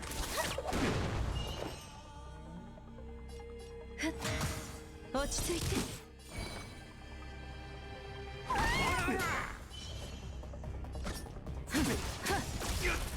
ここへ。進軍。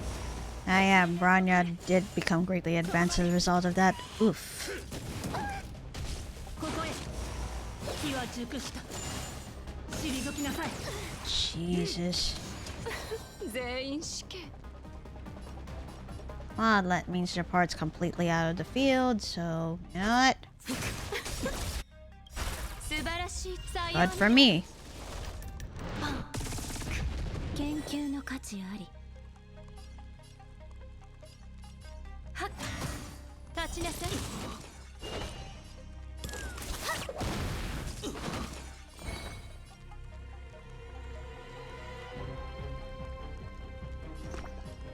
Alright.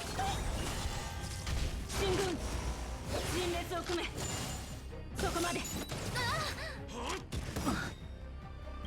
命のいず Alright. れ Get that up. 風に吹き落とされる。呼吸する人の感覚覚えておいて。ここへ。火は熟した。 Oh dear. Ack. 楽しいですか。寄ってらっしゃい、見てらっしゃい。一発ド派手にいくよ。 Yep. Can't get over all those shaking legs. I can't too. Like, she's trying her best to do what she can in battle. 落ち着いて素晴らしい時はさようなら進軍陣列を組め、そこまで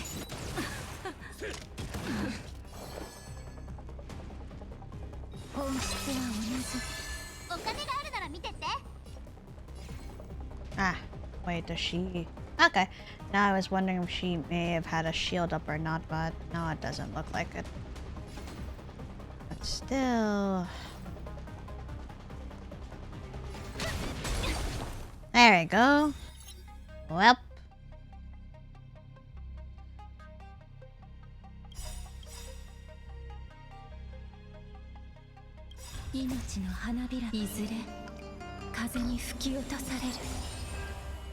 Alright, here we go. Yep. Dating new. Alright, final phase.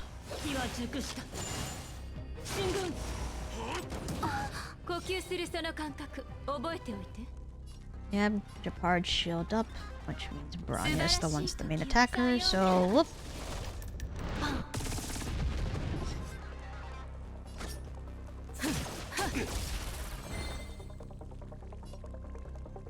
Okay. Even though there's little damage, I still want people to heal up all the same. I might as well do that.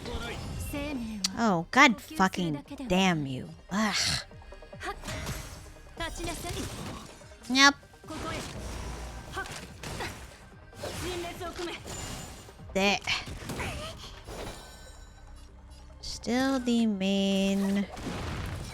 There we go.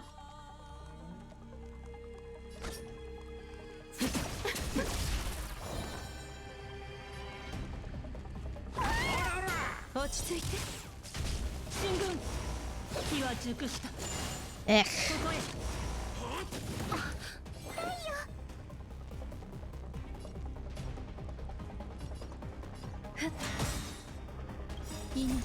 There you go.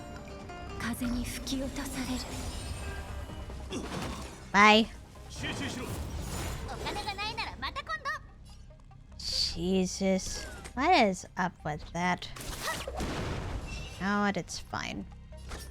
Honestly, no.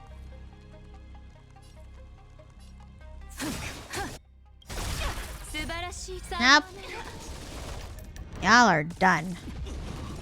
At least for now.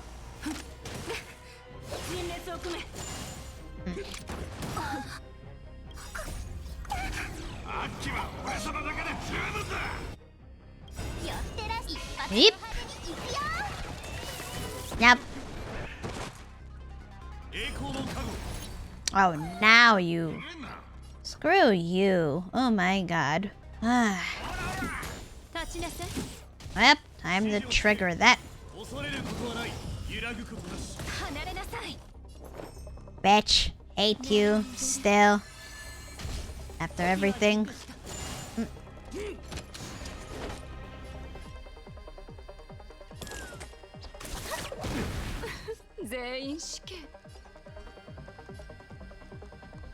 Actually, these two are the ones with the shields up.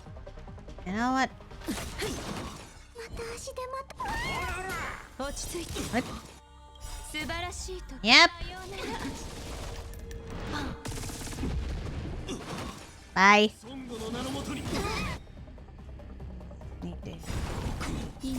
Yep.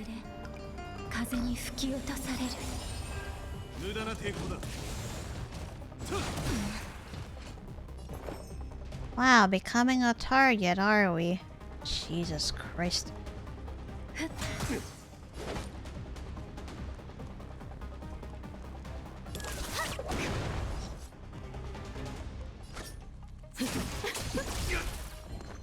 Alright, time to heal. There you go. Oh, now she became the main attacker too. Ugh. That.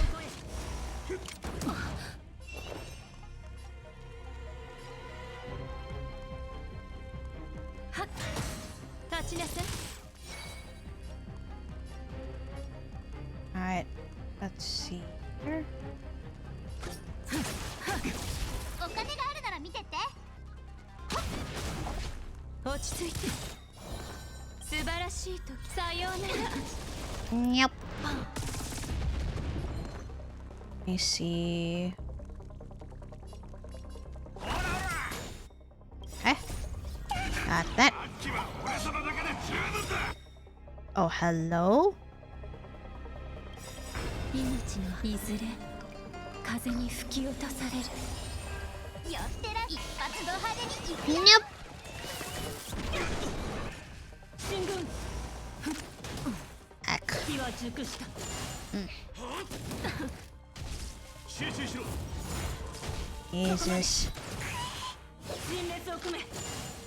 ここへ。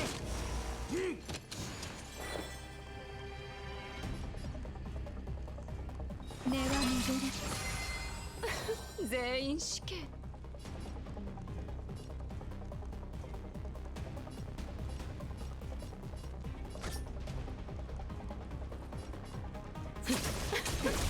お金がないならまた今度。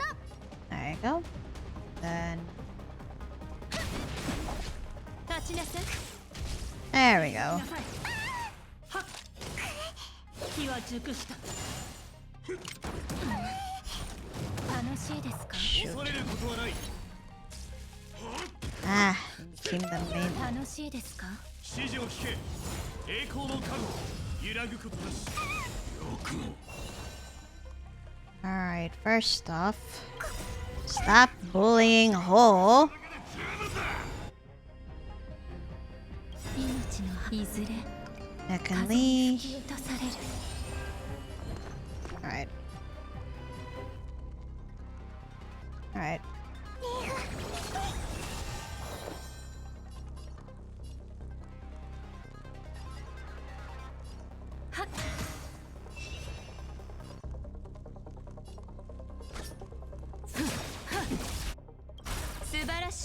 Yep. Alright. Get on that. Huh. What happened?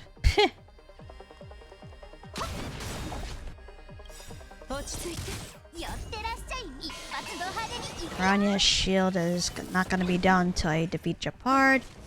Unless she switches to be the main attacker. Need to be careful here. Okay. There you go.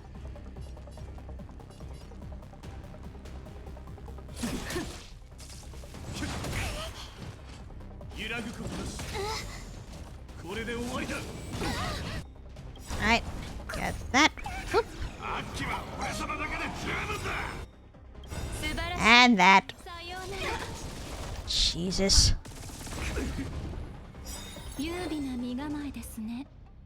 Ooh, on the verge of death, are we? Well then. Let's go ahead and resolve that.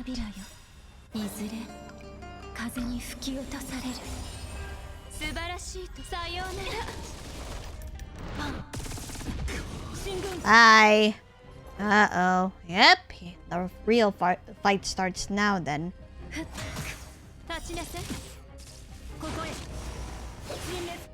Actually. Yep.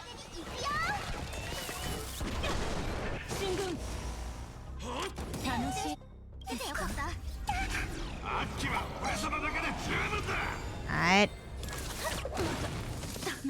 Bye. Okay, it's S. That's fine.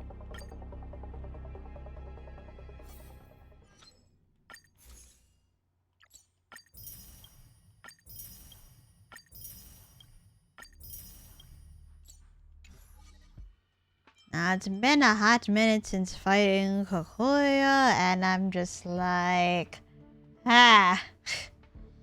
Let's see. Eh? Uh-oh. Sounds like Japard's involved in this too. So let me see here. Even though he's not shown. Because it says Kokoya and Japard. Kokolio Japard take less damage. If the weakness is broken, additional delays actions and additionally increases damage taken. Kokolio Japard's weakness is broken. All allies will recover energy and skill points. Kokolio's summons will mark a unit's additional attack target for Kokolio's control ability. The mark will last until the summon is weakness broken or defeated. And each successful freeze or imprisonment effect on the target increases Kokolio's damage. Ah. Then am I just fighting the both of them? Just like I did with Japard and Brian, or am I fighting her alone? Because what the heck? I have to fight him again. Oh, hello, Kuma. Hello. Welcome to the stream. How are you? It's been a bit. Let's see here. Fire, lightning, and quantum, eh? He thinks I should just go with the team that I went with previously, but actually,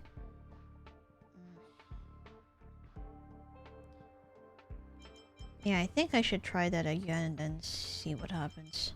Especially since it looks like Topaz and Ho-Ho are the trial. I'm gonna pick Ho-Ho as the healer. So, wait. Okay, wait. No, thought I lost my memory for a second there, so scent plug-in time. Let's see. Gardenia Scented increases the follow attack damage of all allies by 100. Increases the dot of all allies, which is Magnolia Scented, of all allies by 75%. Onion flavor increase all energy regeneration by 20%. Then there's peppered flavor. When battle starts, the ally position first in the team lineup has their effect res increased by 100% or damage. Wait, that's cut off. And I can't even scroll in that box just to find out how much the damage increase will be. How was your week so far? Week's been good. I just got back yesterday from traveling abroad. I am not jet lagged, thankfully. Especially since it was a huge time difference. But I'm still getting like a couple of hours of sleep. How's your week been so far? Has it been good? Okay, so definitely a Magnolia Scented and...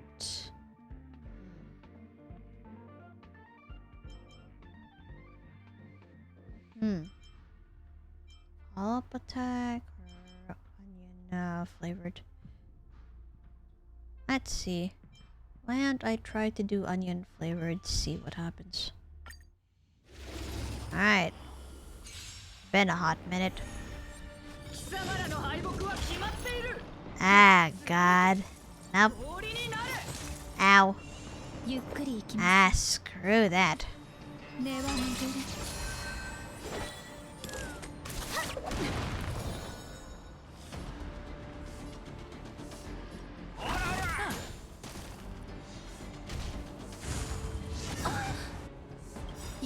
There we go.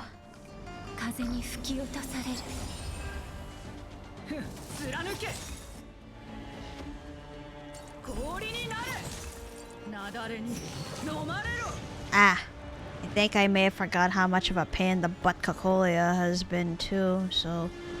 Ugh.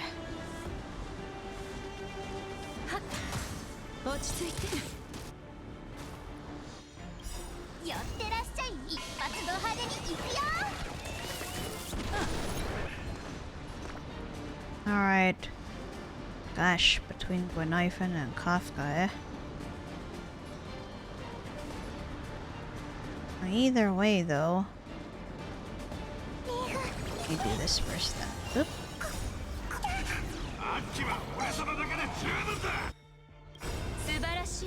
Nope.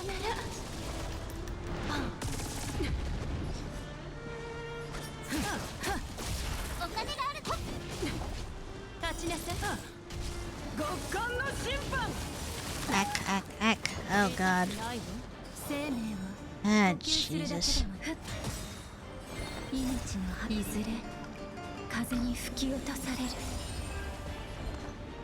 Alrighty.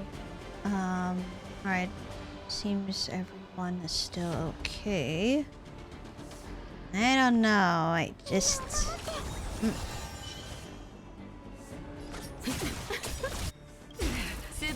Nope. I wonder if that was a typo involving Japard then, because, well, that shouldn't have been a thing. No, it's just fighting Kokolio alone? Unless something's gonna come up in the final phase. I don't know. Let's see.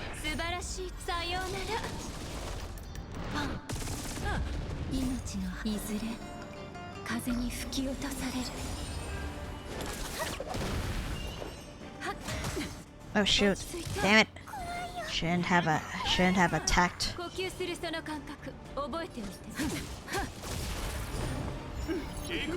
Oh shit. So he is here. Fuck. Ah, what a pain in the ass.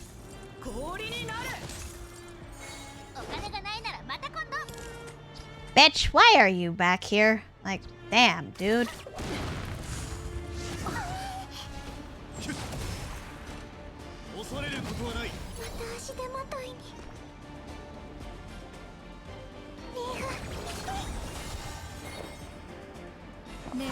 There you go.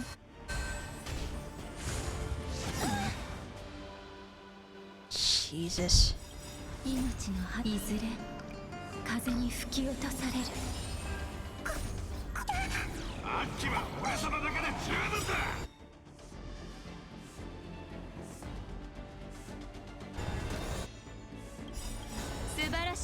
Yep.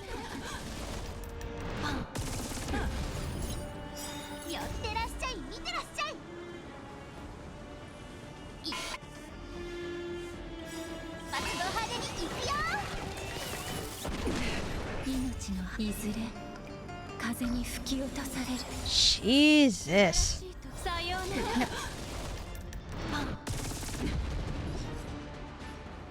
Oh, what's wrong? Huh. Bye.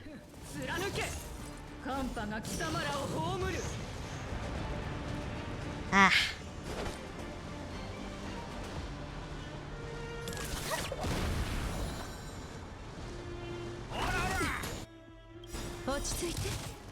Up.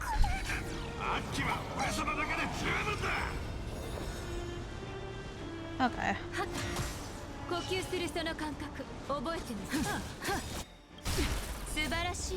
Nope. Nope. Yep.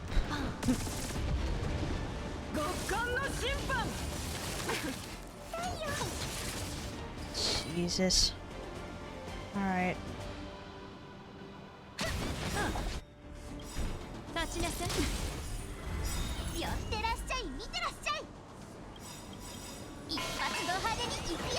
I think that she has a phase 2, and I'm pretty sure there's a frickin' final phase in there. God damn it. Ah.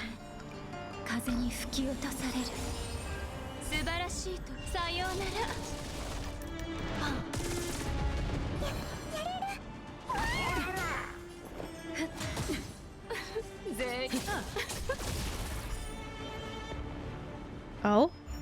Yeah, final phase time. God damn it. That's to be expected, though.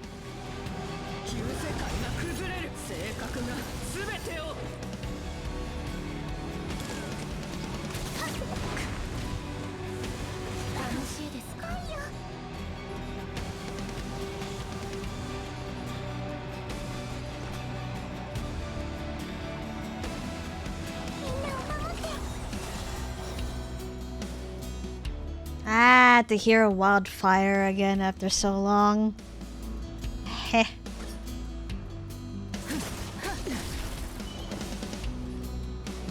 It's been quite a bit.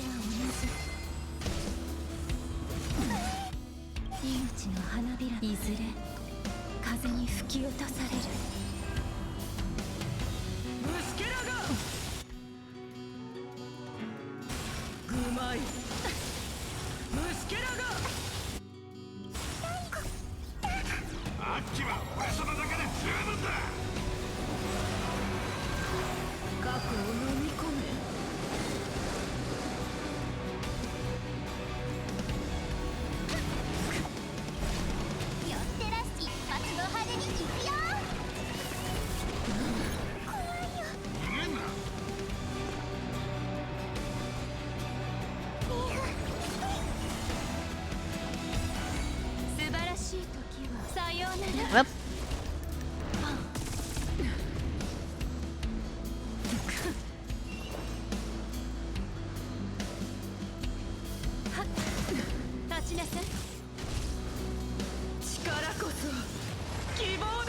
Oh, what? Nice.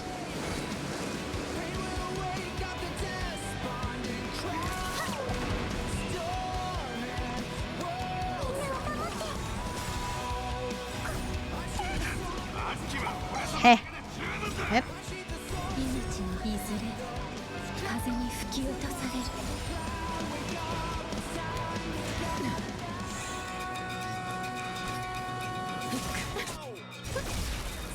Whoop.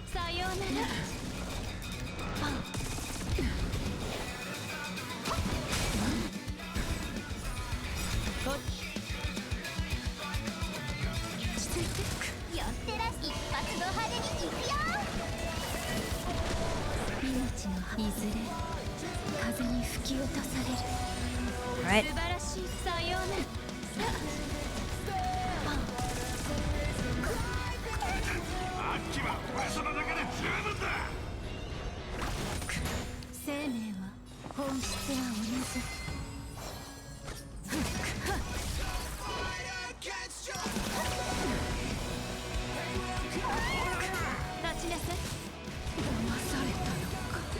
Bye. Ooh, SS. Nice.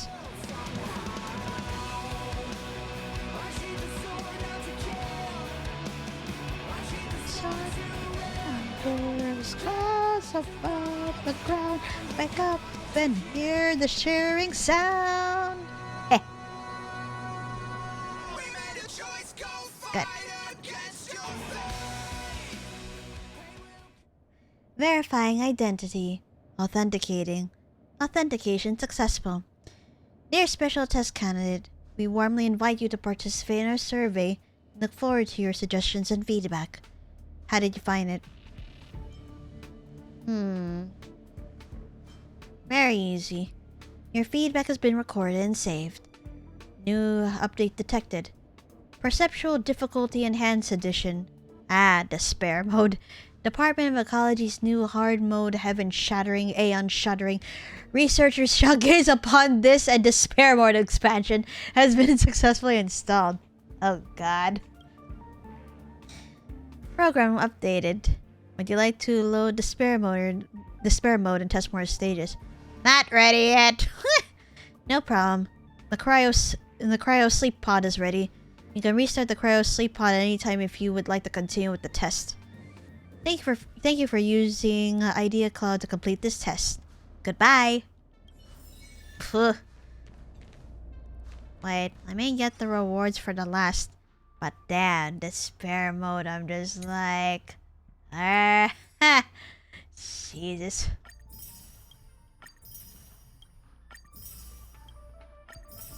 There we go. Got all the rewards and... Wait.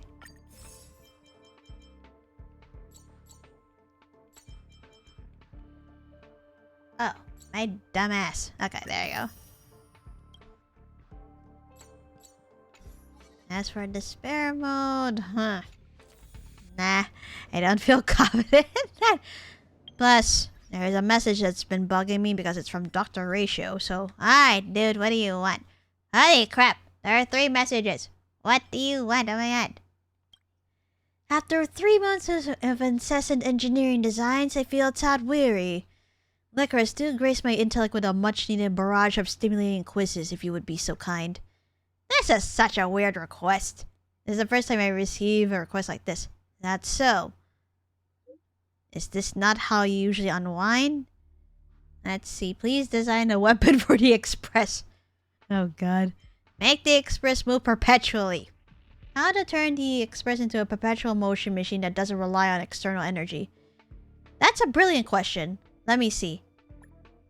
I just made that up. As it happens, the question of energy has been an old friend of mine.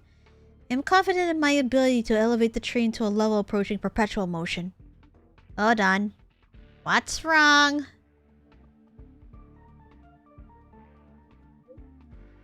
I've just perused the guild's compendium on the Express and looked into its architectural intricacies and energy consumption. From the records, I noticed that refueling for the Express has been dreadfully irregular since its recommencement. Yet it manages to keep warping virtually unperturbed. In a sense, it is already a perpetual motion machine. What power propels the Express to journey so enduringly, I wonder? One fine day, I shall personally dismantle it to seek its truth with my own hands. Ha! You don't want to piss off Pom-Pom like that, though. Don't let the conductor hear you. It can be terrifying when they get cranky. Ah, yes, that conductor. Perhaps holds the very key to this secret. One fine day, I shall unravel their enigma, too. I'll convey your ideas. Jesus. I'll report these kinds of ideas of yours to your conductor. And what did he say? Keep me posted. Ha. Interesting. Why, what? Tap to register for the Rosento Cup. We look forward to meeting you. First round debate topics sent. What the heck? Why did you send me? Lycoris, I've sent you the info about the recent debate competition held within the guild. The debate topic is, are science and technology neutral? Don't get any wrong ideas. I'm simply forwarding someone else's post. The topic is beginner friendly. It's gonna be a cakewalk for me. I know nothing about debate. I'm antisocial. I know nothing about debate. But I know nothing about debate. All the more reason for you to learn, then. It matters not whether you join the competition. But I am inclined to acquire an understanding of how you perceive debate as an activity within your cognitive framework. Arguing against the other side. Angering your opponent. Being snarky with each other. I mean, if this were actually me, I'd probably put it as the third option, because that's exactly what it boils down to. You know, people can't keep their cool for long, is what it is. Honestly, but logically, it'd be arguing against the other side. Debate is about arguing against the other side. Very well, then. Allow me to expound on this topic using the proposition above as an example, if you please. What side do you choose? Technology is neutral. Technology is not neutral. Ha. That's a pretty interesting question. You know, regarding if technology and science are neutral or not. On one hand, you have things like in science, it would be facts. On the other hand, in technology, you know, there are some things that may be implemented in there. Like, for example, like the algorithm and all that. Plus, with the thing of AI running rampant too, it's just... Now don't get me wrong, I would love it if AI had some being able to implement in some way, shape, or form, but not to the point of replacing other people's jobs and all that. And not to the point in the case of, like, the creatives, like, you know, art, voice acting, and not, in this case, like, not steal from other people? So with that being said...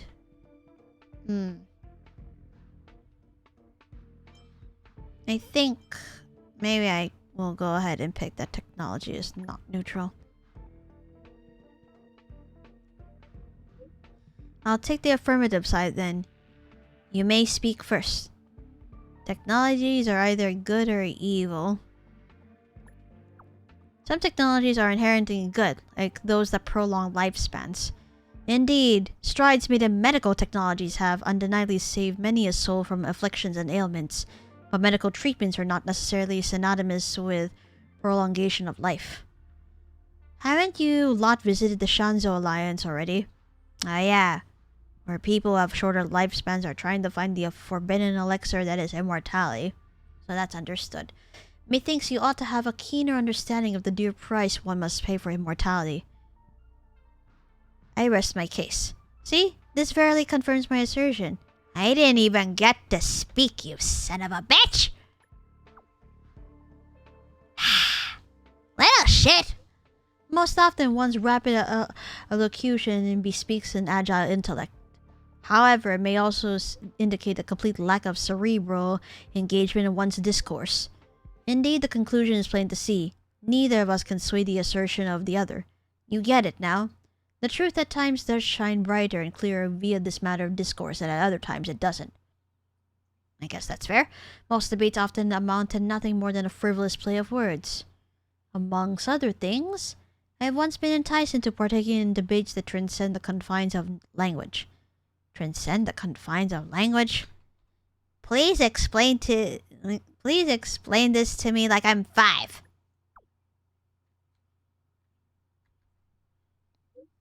Do bear in mind, Lycoris, that a robust constitution always proves its mettle no matter the hour. You... Let me see. What is this last message that you sent? The esteemed University of Veritas Prime has once again commenced its enrollment proceedings. Do you perchance harbor aspirations for further refinement and scholarly pursuits? To be fair to this guy, he puts very heavy emphasis on education, so... Huh? What do you mean? Interstellar voyages necessitate a wealth of erudition, lest one may very well perish amidst perils unknown. I see. What subjects tickle your fantasy? Mathematics, physics, or perhaps philosophy? Yeah, I like philosophy. Since math is a big... math is a hell of a weakness, and physics it just flies over my head then.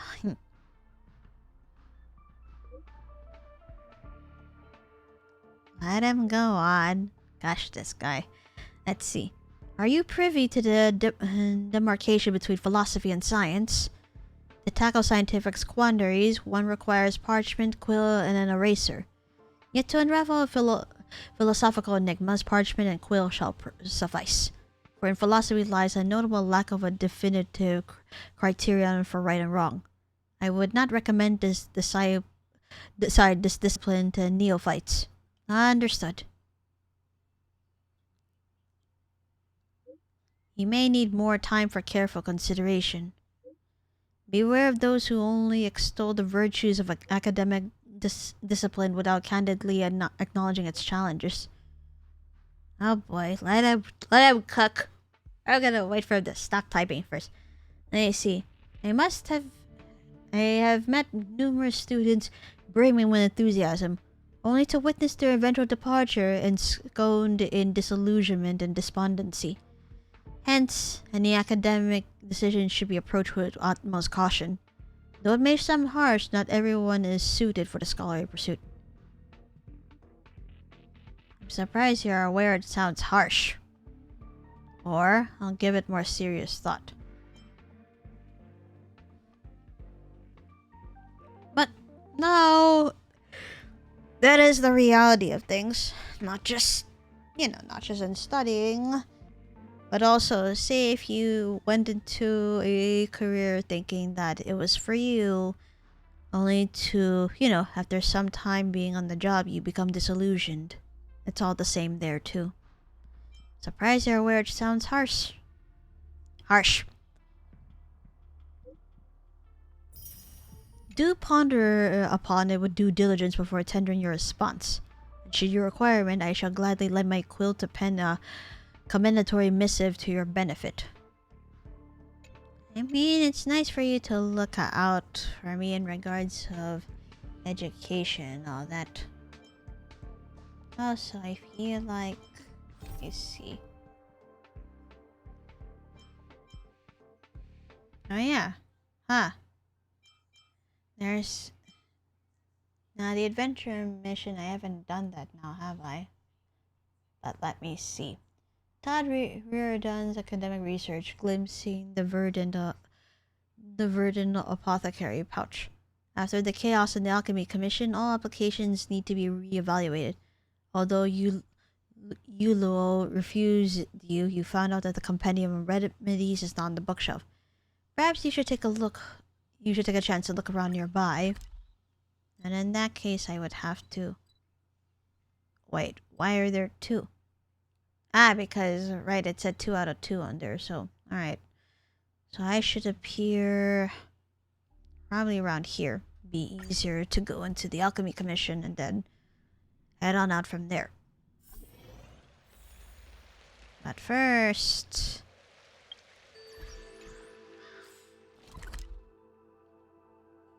Okay, I'll approach this one first because that's nearer. Surprised I haven't done this yet, so I should probably do it now. Ah, my bad. Oh, hello, a trotter.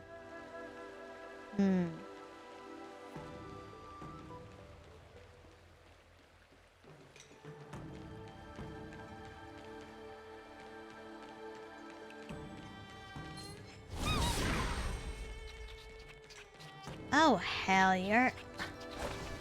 Yeah. Damn it, it escaped. Ah. Well, there'll always be other opportunities. So in this case, I will go ahead and move around. Okay, I resolved that puzzle. And...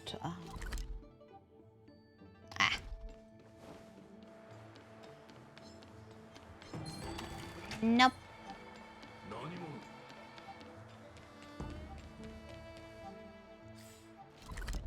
Oh, hello? Ah.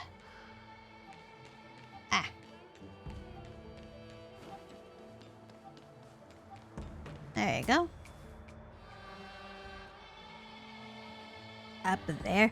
This is an ordinary tree. You can somehow hear the sound of flipping pages as wind blows through the leaves. Carefully search the tree for the source of the sound and find a book hanging on the branches. The scene gives off a crude sense of beauty.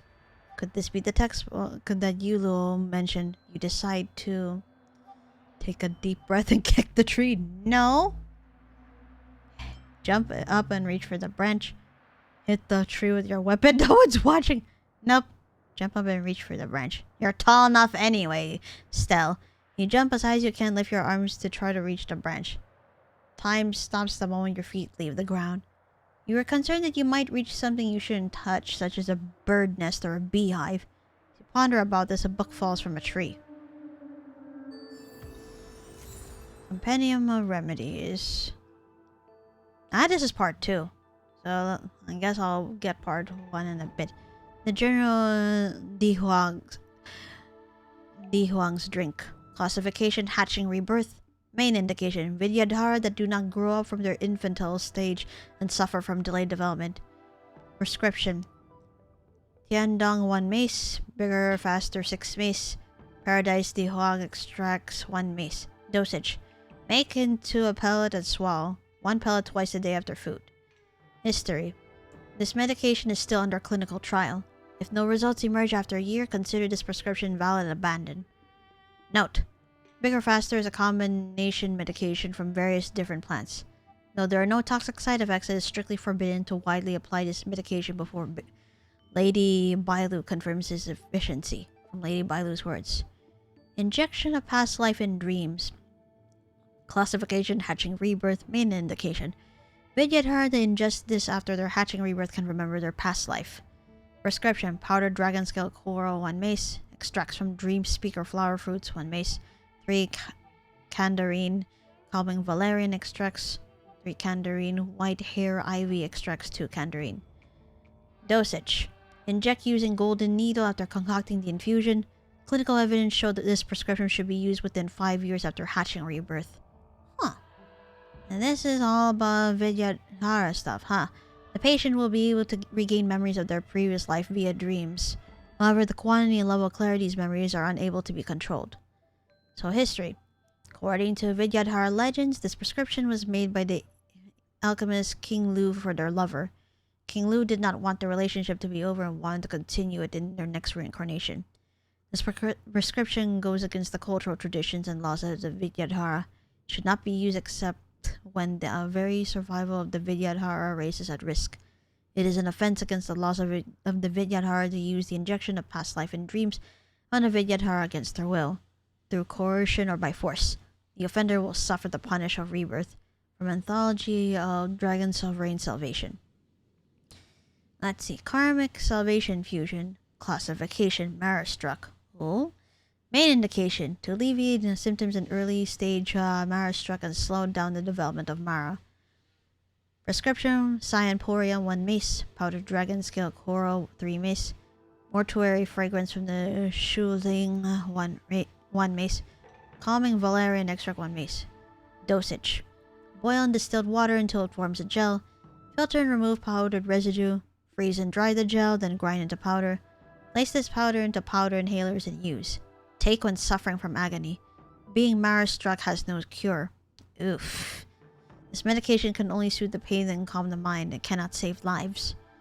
History. The Shanzhou legal code forbids any individuals to prepare this prescription privately. If needed, one should approach a local apothecary to apply for it. Spiritfarers of the Ten Lords Commission will locate the patient before symptoms of Mara manifest and guide them to the afterlife. Please do not use this prescription without permission by this book's editor. Soul Returning Vitality Infusion. Classification Mara-struck. Main indication to alleviate symptoms in late stage Mara-struck. Now this document is pretty much focused on the Vidyadhara, which are the dragon race, and Mara-struck, which appears to be genetic in all long-life species / residents of the Shanzhou Alliance. Let's see. Prescription. Cyanporia 1 mace. Dragon Scale Coral 3 mace. Golden Whisker Beeswax 7 mace. Gourd from the Great Golden Mount 4 mace. Mortuary Fragrance from the Shuling 1 mace. Dosage. Boil in distilled water until it forms a gel. Filter and remove powdered residue. Freeze and dry the gel, then grind the powder. Place this powder into powder inhalers and use. This powder can be inhaled to temporarily retain consciousness when fits from Mara are about to begin during late stage Mara-struck. The user should speedily prepare their end-of-life affairs after using this medicine. The next time they suffer from Mara, there will be no medicine that can treat them. History. The Shanzhou legal code forbids any individuals to prepare this prescription privately. If needed, one should approach a local apothecary to apply for it. Spiritfarers of the Ten Lords Commission will locate the patient before symptoms of Mara manifest and guide them to the afterlife. Please do not use this prescription without permission, of course, by this book's editor. Alright, time to get the other one, which is definitely deeper into here. And a little bit far, but you know what? That's fine. Wait, but then if I go through that... okay. No, this way would actually be a bit...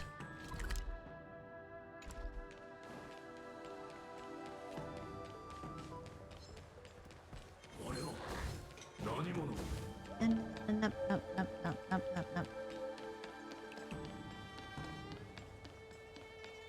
Alright, where are you? Well, it's within this area, so I wonder if... Hold on. Oh! Wait, what the fuck?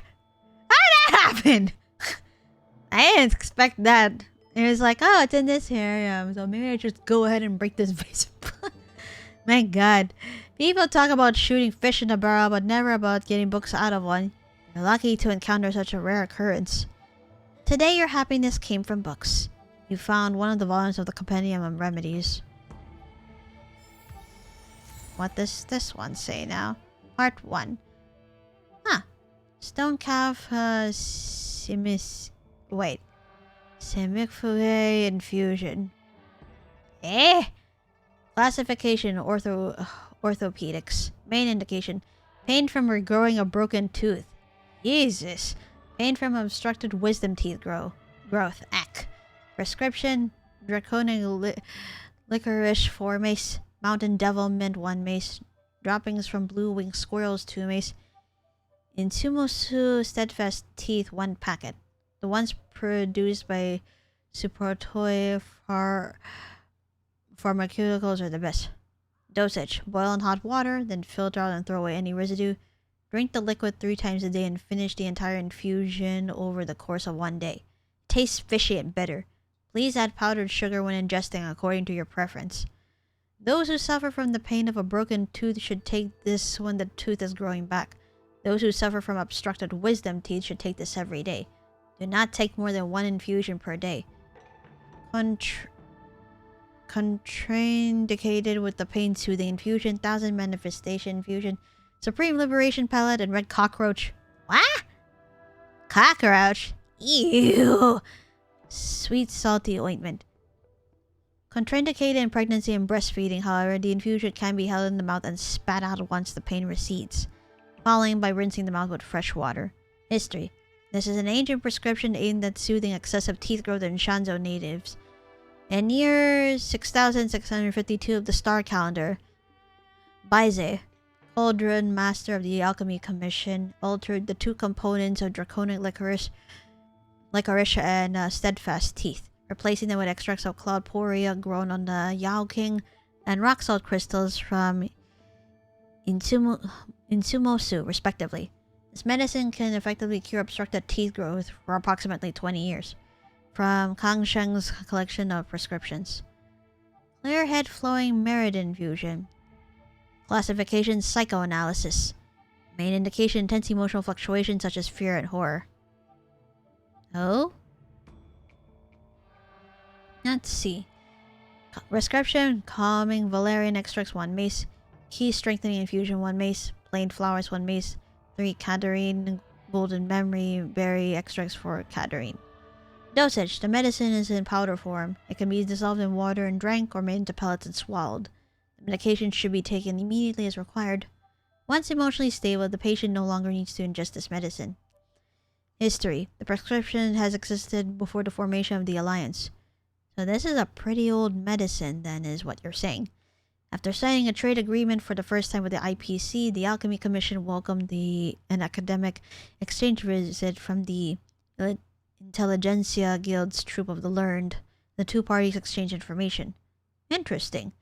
The alchemist Muyan transplanted into medical herbs the chemical compounds that reduce psychological arousal in the original prescription, breeding this brand new medical plant called calming valerian.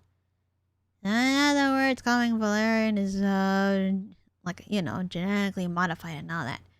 Clear head flowing meridian infusion is a must-have when warring against the Borisin. After ingestion, this medicine helps the Cloud Knights to suppress the fear incited by the Borisin's pheromones. From the Comprehensive Handbook of Exotic Knowledge, the IPZ volume. Salvation and Rebirth Palette. What does this entail now? Classification: transfiguration. Main indication: increased wound healing speed and decreased pain during wound closing. Prescription: sprout combination, remedy 2 mace, Valor Earth infusion 3 candarine, slumbering anesthetic 3 candarine. Dosage: form into pellet and swallow once a day. Stop when wound is healed. This medication is only effective for long life species. Not to be ingested by short life species. Got it. History: this prescription was developed during the era when the Ambrosio Arbor first started to grow. Meaning, when when the Nameless came to the Shanzhou, that was the 2nd time it grew in like thousands of years. So I guess this occurs during the 1st time then. Its main ingredient, the sprouts of the Ambrosio Arbor. After the rainbow, aka Land the Hunt, destroyed the Ambrosio Arbor, the Alchemy Commission never stopped investigating the Arbor's remains and innovated to produce components that could be used as medicine. This medication is a must-have for Cloud Knights during warfare from achievements in alchemy. Wind, not wind. Wind walking arts. Classification: transfiguration. Main indication: none. Wait, why? There's been descriptions for the other one, so what happens here? Let's see. Prescription: Wingweaver bone marrow. The amount has been erased. I guess this must be a forbidden kind of medicine, if that's what it is. 90. Dosage. The user must possess altered flesh. Inject the wing weaver bone marrow using golden needles. Wait for 6 hours for the conversion. The user will gain the characteristics of wing weavers. Their bodies will be light as the wind and will grow a pair of wings that allows them to fly. But then it's forbidden because it looks like here we are. This is why. This is an ancient prescription from the Theophany era. Discussion and use of this prescription is strictly forbidden. Offenders will be punished severely by the Ten Lords Commission. Huh. From the Comprehensive Handbook of Exotic Knowledge, the Abomination volume. How apt. Now what? Do I go back? Yep. I need to hand over the Compendium of Remedies to Todd, and he's in... Central Star Skiff Haven. So, alright.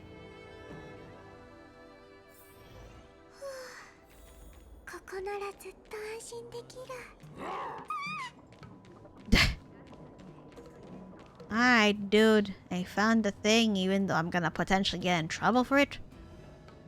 It's you. It's you. I can tell just by looking at your face that you're a workaholic just like me. I'm either swamped by primary sources or running around everywhere in the Shanzo for research purposes. With my hectic schedule, it's a miracle that I ever find time like this to rest. The Intelligentsia Guild always trades knowledge for knowledge. That's our guiding principle. You better prepare something interesting for me. So, what can I do for you today? I got the textbook. Here you go, dude. Really?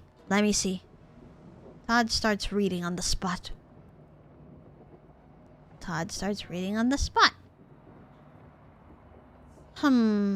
Looks like the prescription she gave does exist in the book.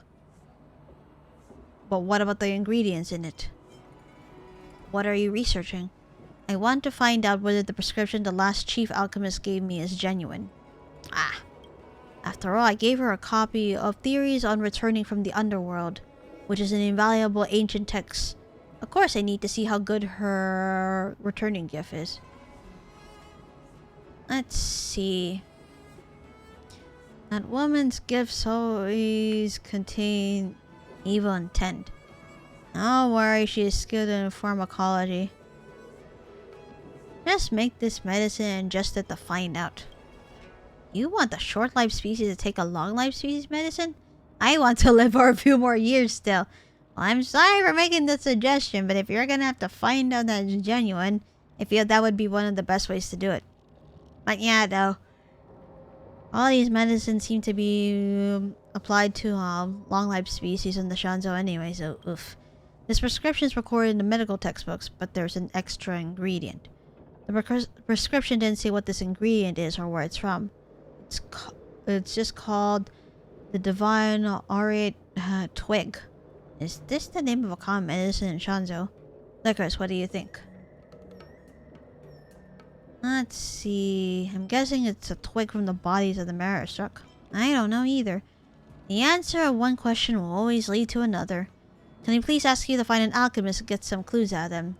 Please find some answers either through greasing some palms or more persuasive means. What's that supposed to mean? What? Are you gonna tell me to go bribe them or something? Lycoris, old Todd can only rely on you now. If I can't figure out this key issue, that means my net game would be zero from an exchange of knowledge. Now go, and I will pay you handsomely. This better be worth it because I'm probably gonna have my hide be... Let's see. So now we're gonna have to go to the Alchemy Commission again and bother the healers for a little bit. They'll probably may not want to tell me and probably report me to the Ten Lords Commission. Please don't. Alright. Let's poke around and see what the healers have to say. Though I would assume... Just spit it out already! Ask about the ingredient that Todd wants. You want to know about prescriptions? Then go ask an alchemist. My specialty is in surgery. The kind that opens people up. Scared yet? Wow, aren't you a tough one? Fine, I'll say it another way. Go find a real professional. This isn't my expertise. Alright, I understand. So that means I still need to look around and see who qualifies as a healer and who doesn't. No. If I speak to Yuluo, she might chew me out. I guess that's another option that I have.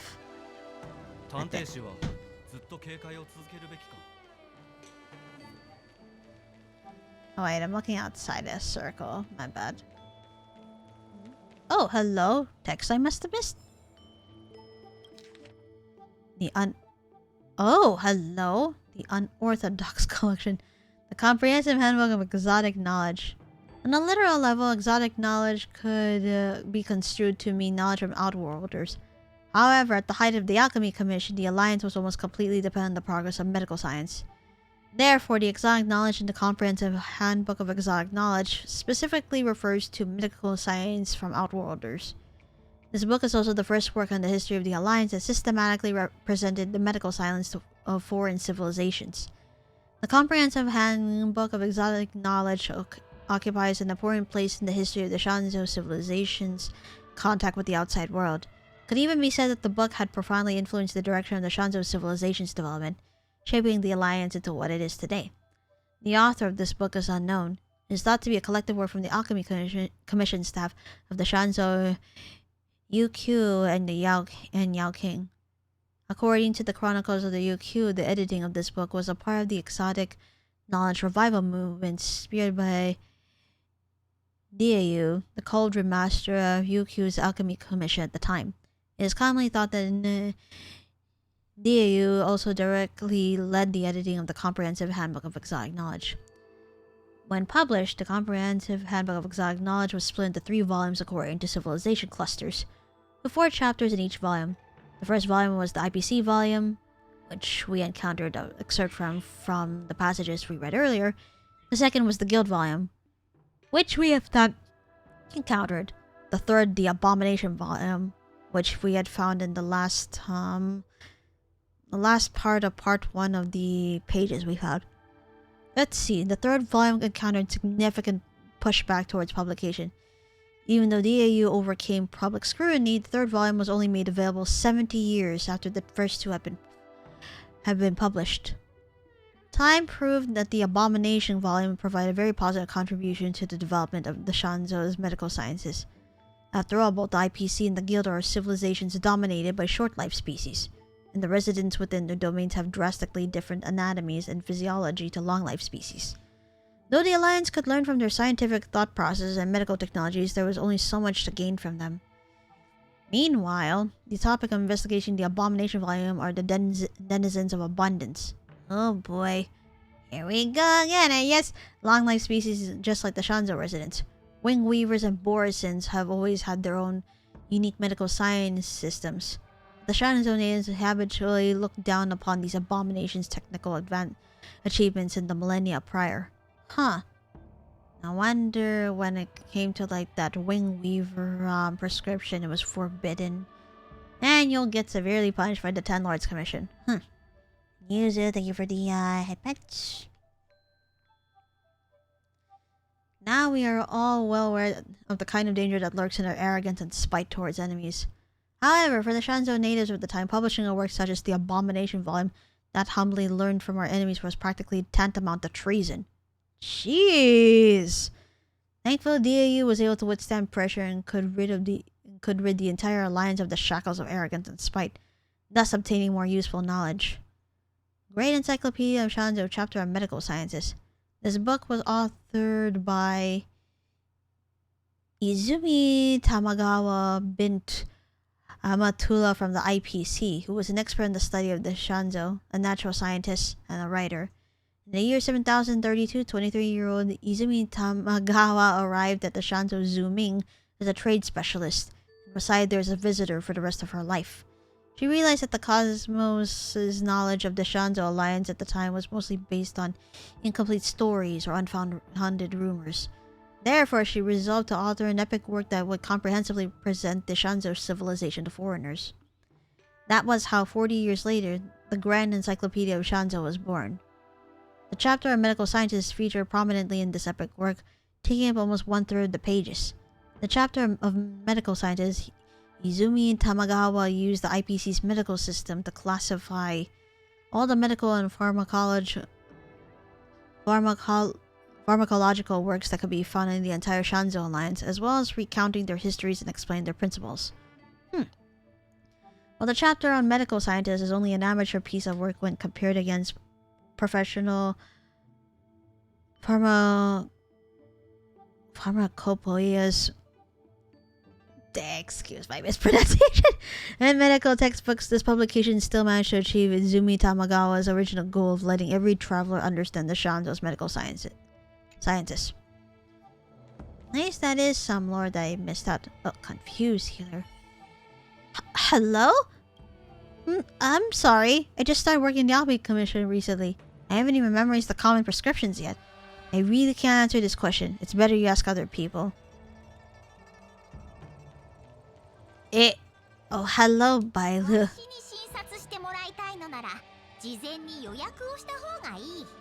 It's you again. I'm so busy that my stomach is rumbling, so here I am at the market to grab something to eat. Your eyes are clear, your action is quick, your complexion is great, and your body looks good. I guess you aren't here to see a healer. How can I help you? Let me see about the chat. Nope, nothing to trigger this quest though. Next time, Lycoris. At least you know that I am all healthy and well, so... hello? Must collect that. The nutritional science. Okay, it looks like I can go ahead and... oh shit. Compendium of Remedies. Dan Shu. aka that woman from... well, she was the former alchemy commission head. After all, she was part of the... she was the head... you know, the head honcho of the Disciples of Sanctus Medicus, so, huh.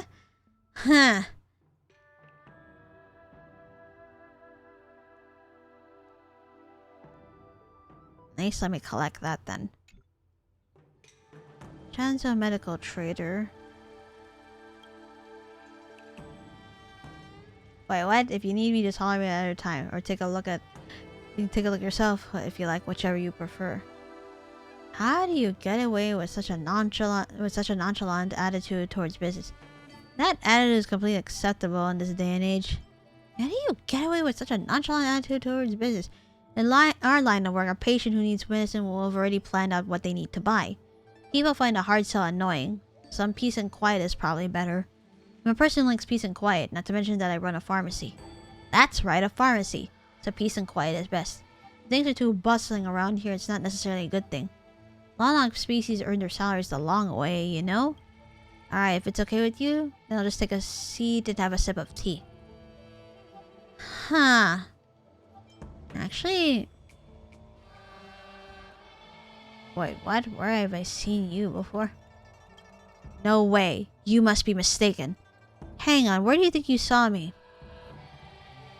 That's impossible. I've definitely been here in my pharmacy this whole time. I was just making conversation. Why so serious? Oh my god, sorry, I didn't put putting Genuine's name in there. Been around the block. Ever heard of my friend Genuine? Well, I'm a big fan of General Genuine and everyone in the Cloud Knights actually. I see they're always on duty, working through the night. That's not easy. Where have I seen you before? Phew. I was just making conversation. Why so serious? You can't just randomly take medicine just like you can't randomly talk nonsense, okay? Have a little integrity, please. Excuse you? If you seem tense, that means you're pretty sussy. Let's see. Once this divine read my fortune told me to be rolling in dough and living large, but I ain't buying it. I mean, I'm just a wandering healer trying to make ends meet.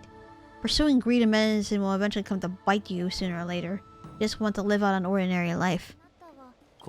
Yes, that's what it is. Jesus. Let me see what you have, actually. Ah, yes, the Grande Rejuva pill and the short one. That's a lot, though. Huh. So let me see. The short Rejuva pill will be grinding mountain devilment, white hair ivy, extra and droppings from blue winged squirrels into powder. then kneading them with honey to form pills. And what about that one? Writing blue maple, deer antlers, sprout combination remedy, and dropping some blue winged squirrels into powder, kneading them into and then kneading them with honey. So slightly different ingredients, yes.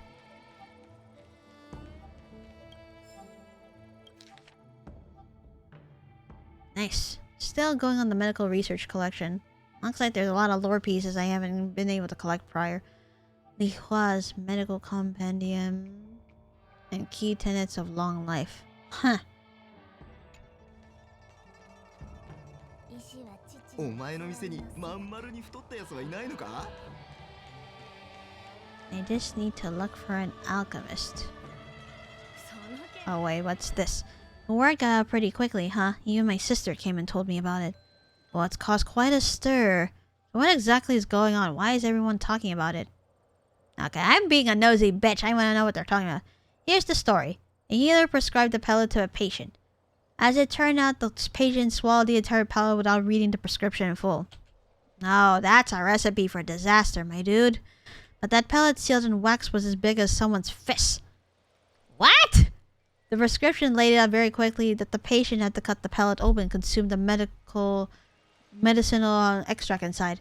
I have no idea how the patient managed to swallow the pill. As big as a fist? It's unbelievable that the patient could swallow it. Indeed. However, I'm not surprised by it. After all, I've dealt with all sorts of patients over the years at the Alchemy Commission. As large as a fist. Man, I really have no choice but to talk to her. Damn. Wow. I just hope she doesn't bite my head off. I'm just a messenger. What in the world is going on? Why are things in such a mess? I didn't even get to meet anyone I knew when I got back, and I just got promoted to Chief Alchemist all of a sudden. What exactly is going on? Are you asking me? I have no idea too. Hang on. Forget what I said. Hey, what brings you here? Alright, let's come on and say, do you need to retrieve any books? Oh, aren't you the one who asked for the compendium remedies last time? I helped you last time, so could you do me a favor in return? Please forgive me for this awkward situation. Actually, in addition to medical texts, we also keep some forbidden tomes here. Tomes here. Tomes, not tombs. In the Alchemy Commission. They're supposed to be carefully preserved, but now they've been stolen. I guess the theft has something to do with the disciples of Sanctus Medicus as well. Really? We're still dealing with them after all this time? I've asked the Seed of Divine Foresight, but they haven't found a clue. They haven't found any clues about the Forbidden Tomes. It's turning into a real headache for me. Oh, by your astonished expression, I can tell that you actually want to say, come on! Has the Alchemy Commission ever done anything right? Oh god. Well, now you see how perilous my position as the Chief Alchemist is. Let's see. Why is the Alchemy Commission keeping those Forbidden Tomes? Because these tomes are also medical texts. In essence, they themselves are a treatment method. Just by reading them, patients will experience miraculous things. For example, some patients who read the cure for insomnia fall asleep for a long time, while others who read fight sleepiness never fall asleep again.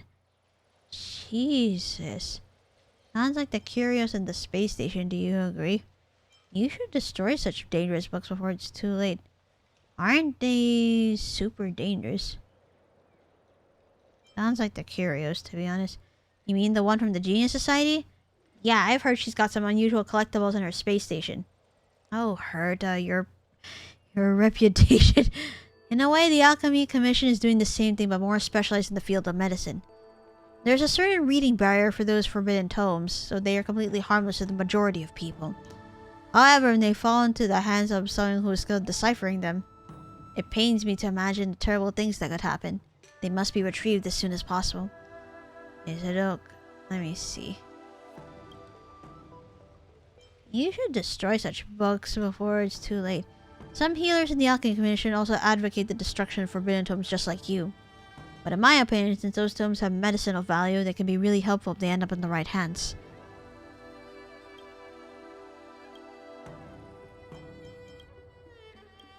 But then, aren't they super dangerous? As long as you understand their contents, they should be safe.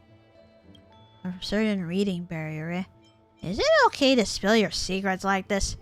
Don't worry, a lot of members of the Alchemy Commission know about the forbidden tomes, and some of them have a reputation for having loose lips. Ha! Retrieving these tomes won't be easy if we rely on our own intelligence network. That's why I need your help with this. After all, it is Madame Kingzu from the Seat of Divine Foresight who recommended you to me. Since I need your help, it is my duty to tell you everything I know about this issue. Otherwise, it'd be a hassle, right? Can't guarantee I'll find them. Don't worry. I understand how tough this task is. I'm not expecting you to bring them back anytime soon. We have no clue what Lady Danshu or the disciples of Sanctus Medicus did after all. So you need to retrieve these 3 scrolls. The Manuscript of Wisdom, the Manuscript of Silence, and the Manuscript of Delirium. While I don't have many leads in them, I'll do my best to answer any questions you might have. Huh. I almost missed stream. You're fine, Azun. Hello, welcome to the stream. How are you? It's been a bit. Alright, the Manuscript of Wisdom. Once an illiterate person read this book and suddenly became incredibly intelligent. Although they weren't on par with the members of the Genius Society, they became way smarter than ordinary people. Manuscript of Silence. Once a blind person read this book and decided they could hear the sound of silence. Although no one knows exactly what such sounds of silence comes from. The Manuscript of Delirium. Once a reckless person tried to read this book, but as soon as they opened it, they started convulsing and then passed out. Jesus. I see. I'll come back to you once I find them all. I leave it in your capable hands. Ah, Jesus. Wait. What? Is it just me or did the circle widen again? I see. Head to the Alchemy Commission again to ask the healers about the herb. Dragon tree. You heard the myth about trees and some words being ancient spirits that can talk and think. They will awaken when there's a crisis unleashed nature's might. Could this tree be like that? This dragon tree up here? Yeah, probably. What, am I talking to the healers again? Or do I have to talk to someone specific? Probably Bailu, so I guess... Wait. I heard you've been criticized again recently. What happened? Haven't you just joined the Alchemy Commission for a short time? It's involved in a pretty absurd matter. Anyway, it's a long story. Why don't you tell me about it? We are colleagues, aren't we? Don't worry, I'm good at keeping secrets. Just that I'm not meticulous enough when making prescriptions. Well, if the criticism is justified, you should just see it as a chance to train yourself to be tougher. If the comments are too harsh, don't take them to heart. You'll soon be over it. Who did make mistakes when they were young? It's part of the process of your age. Just take it as a lesson. Stop. Can you just pipe down for a bit? You're giving me a headache. Jesus.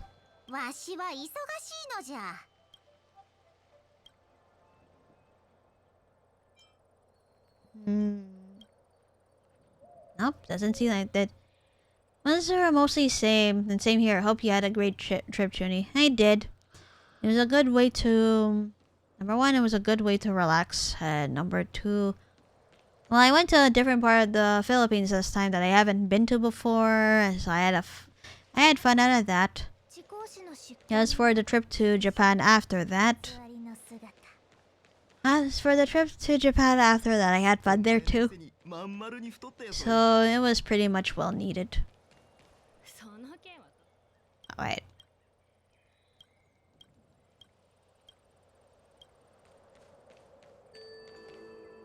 Wait, do I have to like warp out and then pop back in or what?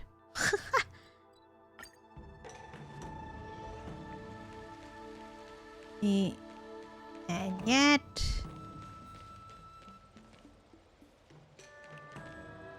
I see. Ask the healers about the herb.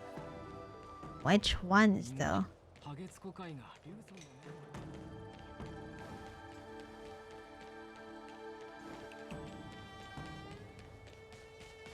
Yep.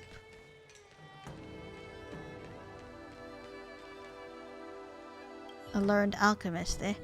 An outworlder? How can I help you? If you are after treatment, please go to the healer's market and make a booking. Ask about the RA twig. The healer son looks very nervous. Where did you hear that name? The medical textbooks. Dan Shu's prescription. Never thought the Master Primus gifted this prescription to the guild. How surprising. It's a pity that the short-lived species would never understand the secrets behind this ingredient. Let me tell you the truth. This is nothing less than the overgrowth of the bodies of Marastruck Shanzo natives. Oh shit. Cannot obtain this ingredient without killing Shanzo humans. You sure know a lot about this. The Master Primus was martyred, and the disciples all scattered. I had no choice but to hide as well.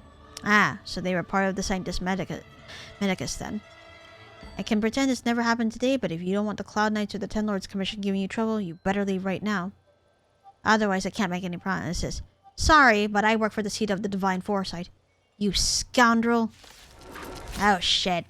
Well. Oh, no, I didn't expect that, so that is not my fault. Oh my god. Not that it'll matter much.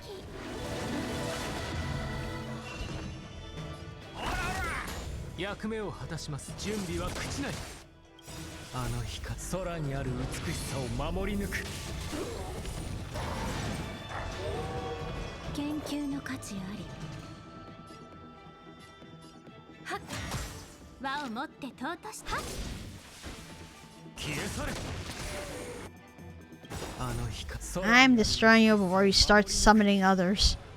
Bye.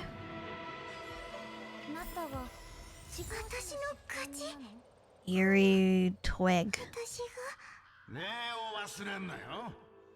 Oh god. Alright, I see redeems. First off, I need to hydrate. Thank you for that.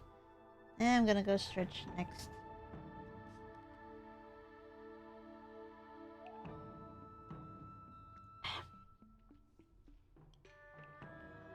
And of course, Hazard, thank you for that, pets. Huh. A branch that exudes an eerie aura. It is a rare ingredient in prescriptions. Does this really have any medicinal use? Oof. Oh, courier package? Uh-oh. You have come across many courier packages, but none of them is like the one before you. It trembles slightly like an abandoned puppy on a rainy day. Don't come closer! It seems to be talking to you while shivering. Why are you shivering? Did you eat the things that had gone bad? Why are you trembling, you ask in your mind. I'm okay. The package tries its best to look fine, but its violent trembling reveals its anxiety. Just a phone, the package explains in a feeble voice while backing away slightly. You can feel that it's hiding something. What could be inside? Perhaps it contains the clock on a bomb, a poor animal, or something even more mysterious. While you're engrossed in your thoughts, the package starts shaking vigorously before it stops moving. Horrified, your heightened curiosity dissipates all at once. No matter what's inside, it's best that you stay away from the package and stop thinking about opening it. Come on, really? Bah. My team and I have guarded Skull Gorge Waterscape for over 200 years, but we still have to witness it crumble to pieces in the end. When will the Cloud Knights withdraw from this place and restore its sanctity? You don't seem to be in the best mood? That's putting it lightly. But then again, which Vidyadhar would be in good spirits after witnessing the desecration of our holy site? First, there was that bloody conflict against the denizens of abundance. Then the sedition of Imbibitor Lune almost shook the Ambrosio Arbor to its core. And now these clowns from the disciples of Sanctus Medicus have turned everything into a steaming hot mess. When I signed up with the armed forces, I took an oath to defend the Alliance. After retiring, I became a Pearl Keeper, vowing to protect my compatriots during their hatching rebirth. But looking back, what did I actually protect? Truly, longevity is a curse. I am so sorry. Hey, look at me. Once I start complaining, I can't stop.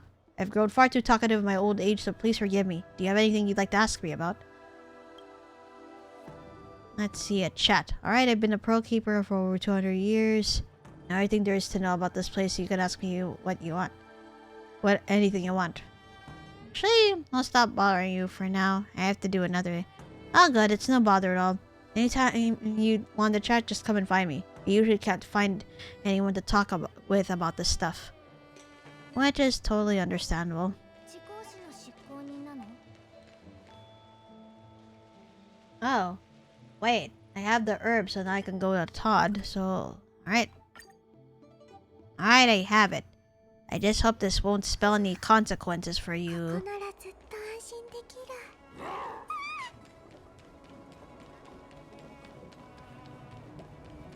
先週人は寿命。 I got what you want. Thank you for your hard work. Fascinating. This thing does look similar to twigs, but its veins shine with a gold light. Its mysteries must be related to Shanzo natives' legends. Scholar Bernini will be so jealous once he finds out what I've learned here. Todd makes the eerie twig into a specimen? Wait, how exactly? I don't have a lot of tools available to me, but the guild's research finally has some progress after a long delay. Thank you, Lycoris. You are touching upon the Shanzo's forbidden secrets. What? Forbidden secrets? I don't seek medicines to grant immortality and don't wish to become long-lived species. What forbidden secrets am I unveiling? What crime is it to collect a small twig that could come from anywhere? Besides, you gave me this twig yourself. That's because I felt like I had no other choice to. Jesus Christ. You've helped me so much, I'm definitely not a stingy person. Apart from tangible cash, I will also provide you the most common reward in the Intelligentsia Guild. That of knowledge. After all, knowledge is worth more than gold. I will share with you all the information I gained from this project. Take this manuscript and keep it safe. I'll come find you again, young one, if I need to conduct more research. What did you give me exactly? Well, all the other stuff that I need. Ah, there you go. Report a rare plant specimen by Todd Riodan. Type, investigate, location, the Luohu. After the implementation of the ban on internal and external travel in the Shanzhou Luohu, I immediately realized the value of this opportunity. The Skyfaring Commission personnel who were originally accompanying us were unable to split their attention anymore and could no longer enthusiastically take care of me. She must have relaxed her guard against an old man like me who is weak and inactive. Anyway, how does the saying go in the Shanzhou? Taking chestnuts out of the fire? Risk and benefit are good, inseparable friends. Anyway, I dispatched a new acquaintance of mine as her investigator. She did not disappoint me and brought me a sample of a plant. This plant is not grown in a garden or incubator, but is an abnormal growth extracted from fallen Shanzhou warrior. May Kleepoth watch over all afflicted souls. I risked being arrested and drove a starskip to explore several delves. During that time, I witnessed some cloud knights falling into an uncontrollable frenzy. They seemed to have broken down from some great pain and brandished their weapons at their colleagues for no reason. Within minutes, some of these soldiers started having vines and leaves sprouting out from under their armor, as if they were some plant in a frenzied growth spurt. Some even lost their human form. As mentioned in my previous report, the Shanzhou myth about the Ambrosio Arbor is not just talk. The sacred tree, believed to have been planted by Yaoshi, suddenly began to grow, the reasons for which will take some time to ascertain. The rise of the Ambrosio Arbor brought about many anomalies, the most notable of which is the madness known to the Shanzhou people as Marastruck, as well as the strange growths that only appear on the bodies of Shanzhou natives. I don't have many tools at hand, but spectral analysis and genetic testing showing that these plants do not belong to a single biological category. They are more like a kind of a bionic material. I extracted some liquid from their vascular system which contains Shanzhou native genes. You don't like samples, but you certainly haven't obtained this kind of mutant sample. It attaches the report on the data test, which can be opened with my Intelligentsia Guild membership code. I will send it out as soon as communication is restored.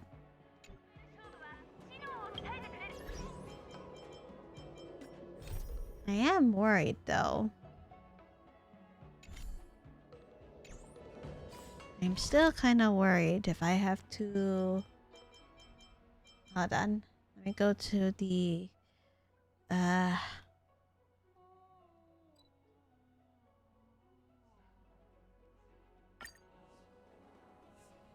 Because if Eulos require me to look for like manuscripts, I wonder if...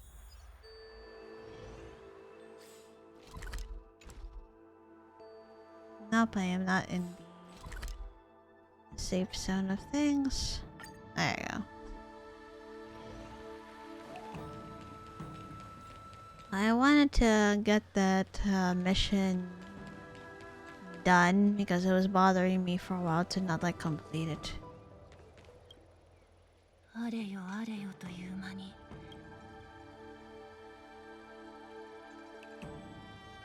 Why are you asking me? Aren't you the chief alchemist? So what? I only received my appointment notice suddenly on the way back. Still can't make heads or tails of the situation here. Now, what can I do for you?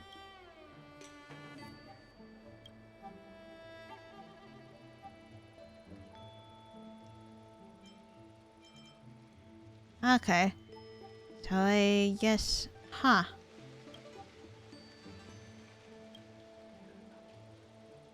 I mean to say that thing she wanted me to look あれよ for. あれよという You know, the manuscripts.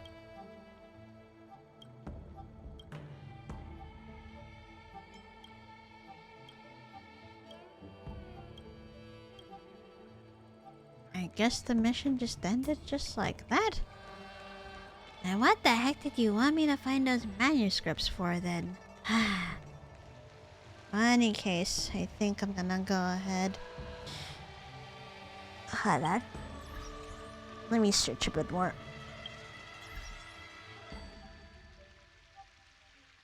Ah, jeez. I think also... due to the fact that I had to travel on planes for long periods of time. Like a direct flight from where I am to the Philippines, that was pretty long. Then from Philippines to Japan, it wasn't. I think that was the shortest flight, really. The second shortest flight was, Japan going on to on the way home.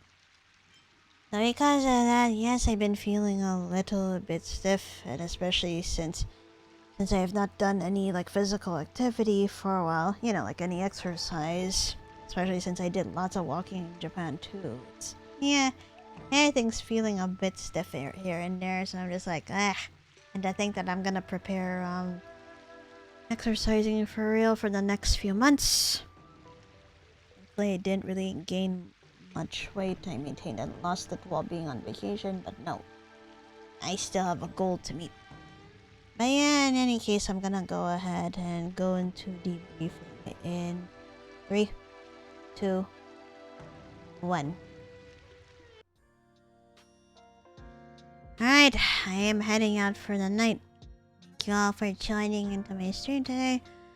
I think for this week, it'll be the last time I will go have like guerrilla / unscheduled streams.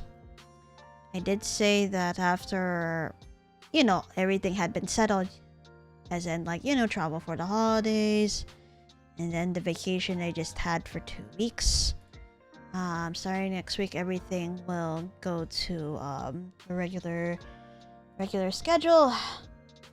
And here I am now, just thinking about like, what else do I want to do? Let's see. Thank you for the stream. Thanks for the stream. Link. Get some rest. Thank you both. Yeah, this will be the last time I'm gonna make things unscheduled. Sorry, next week I will put streams on schedule again. I don't think not much is gonna, like, bar holidays and maybe some special events like my birthday, for example, which is still kind of far away.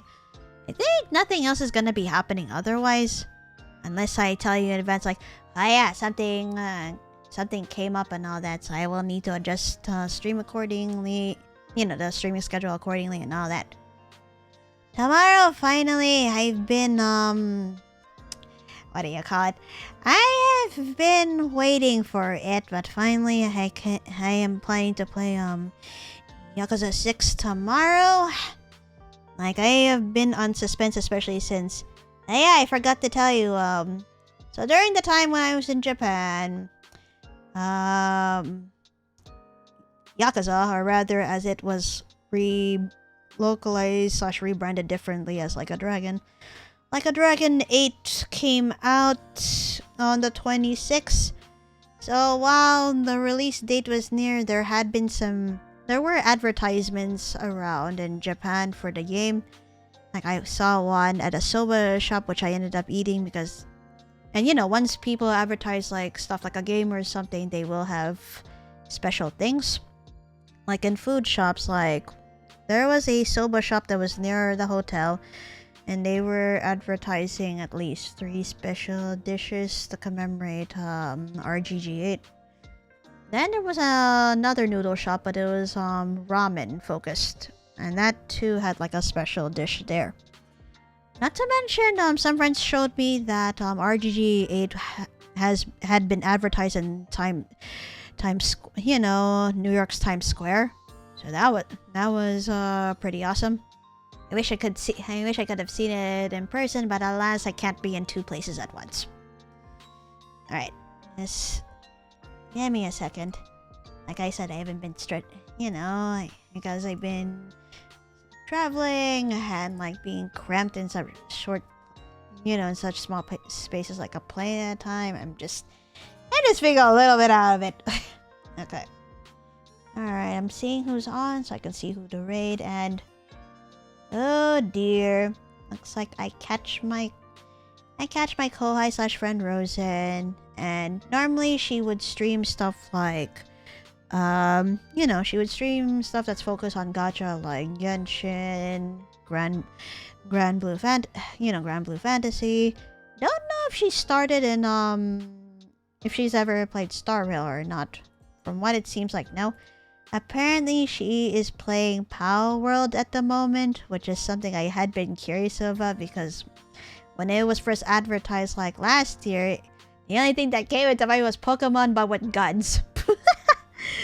And it seems like there's more to it than that because it looks like she is currently like building a house on land at the moment, or from what it looks like. But yeah, it's been a while since raiding her, so let me just go ahead and prepare for the raid. Been pretty curious about this game myself because I don't have it, at least not yet. So let's do this. Raid, sub raid, cut. Alright guys, getting ready to raid Rosen. And thank you all for joining into my stream today, and I will see you all tomorrow for Yakuza 6. Bye-bye. Off to raid Rosen in 3, 2, 1. Let's go already!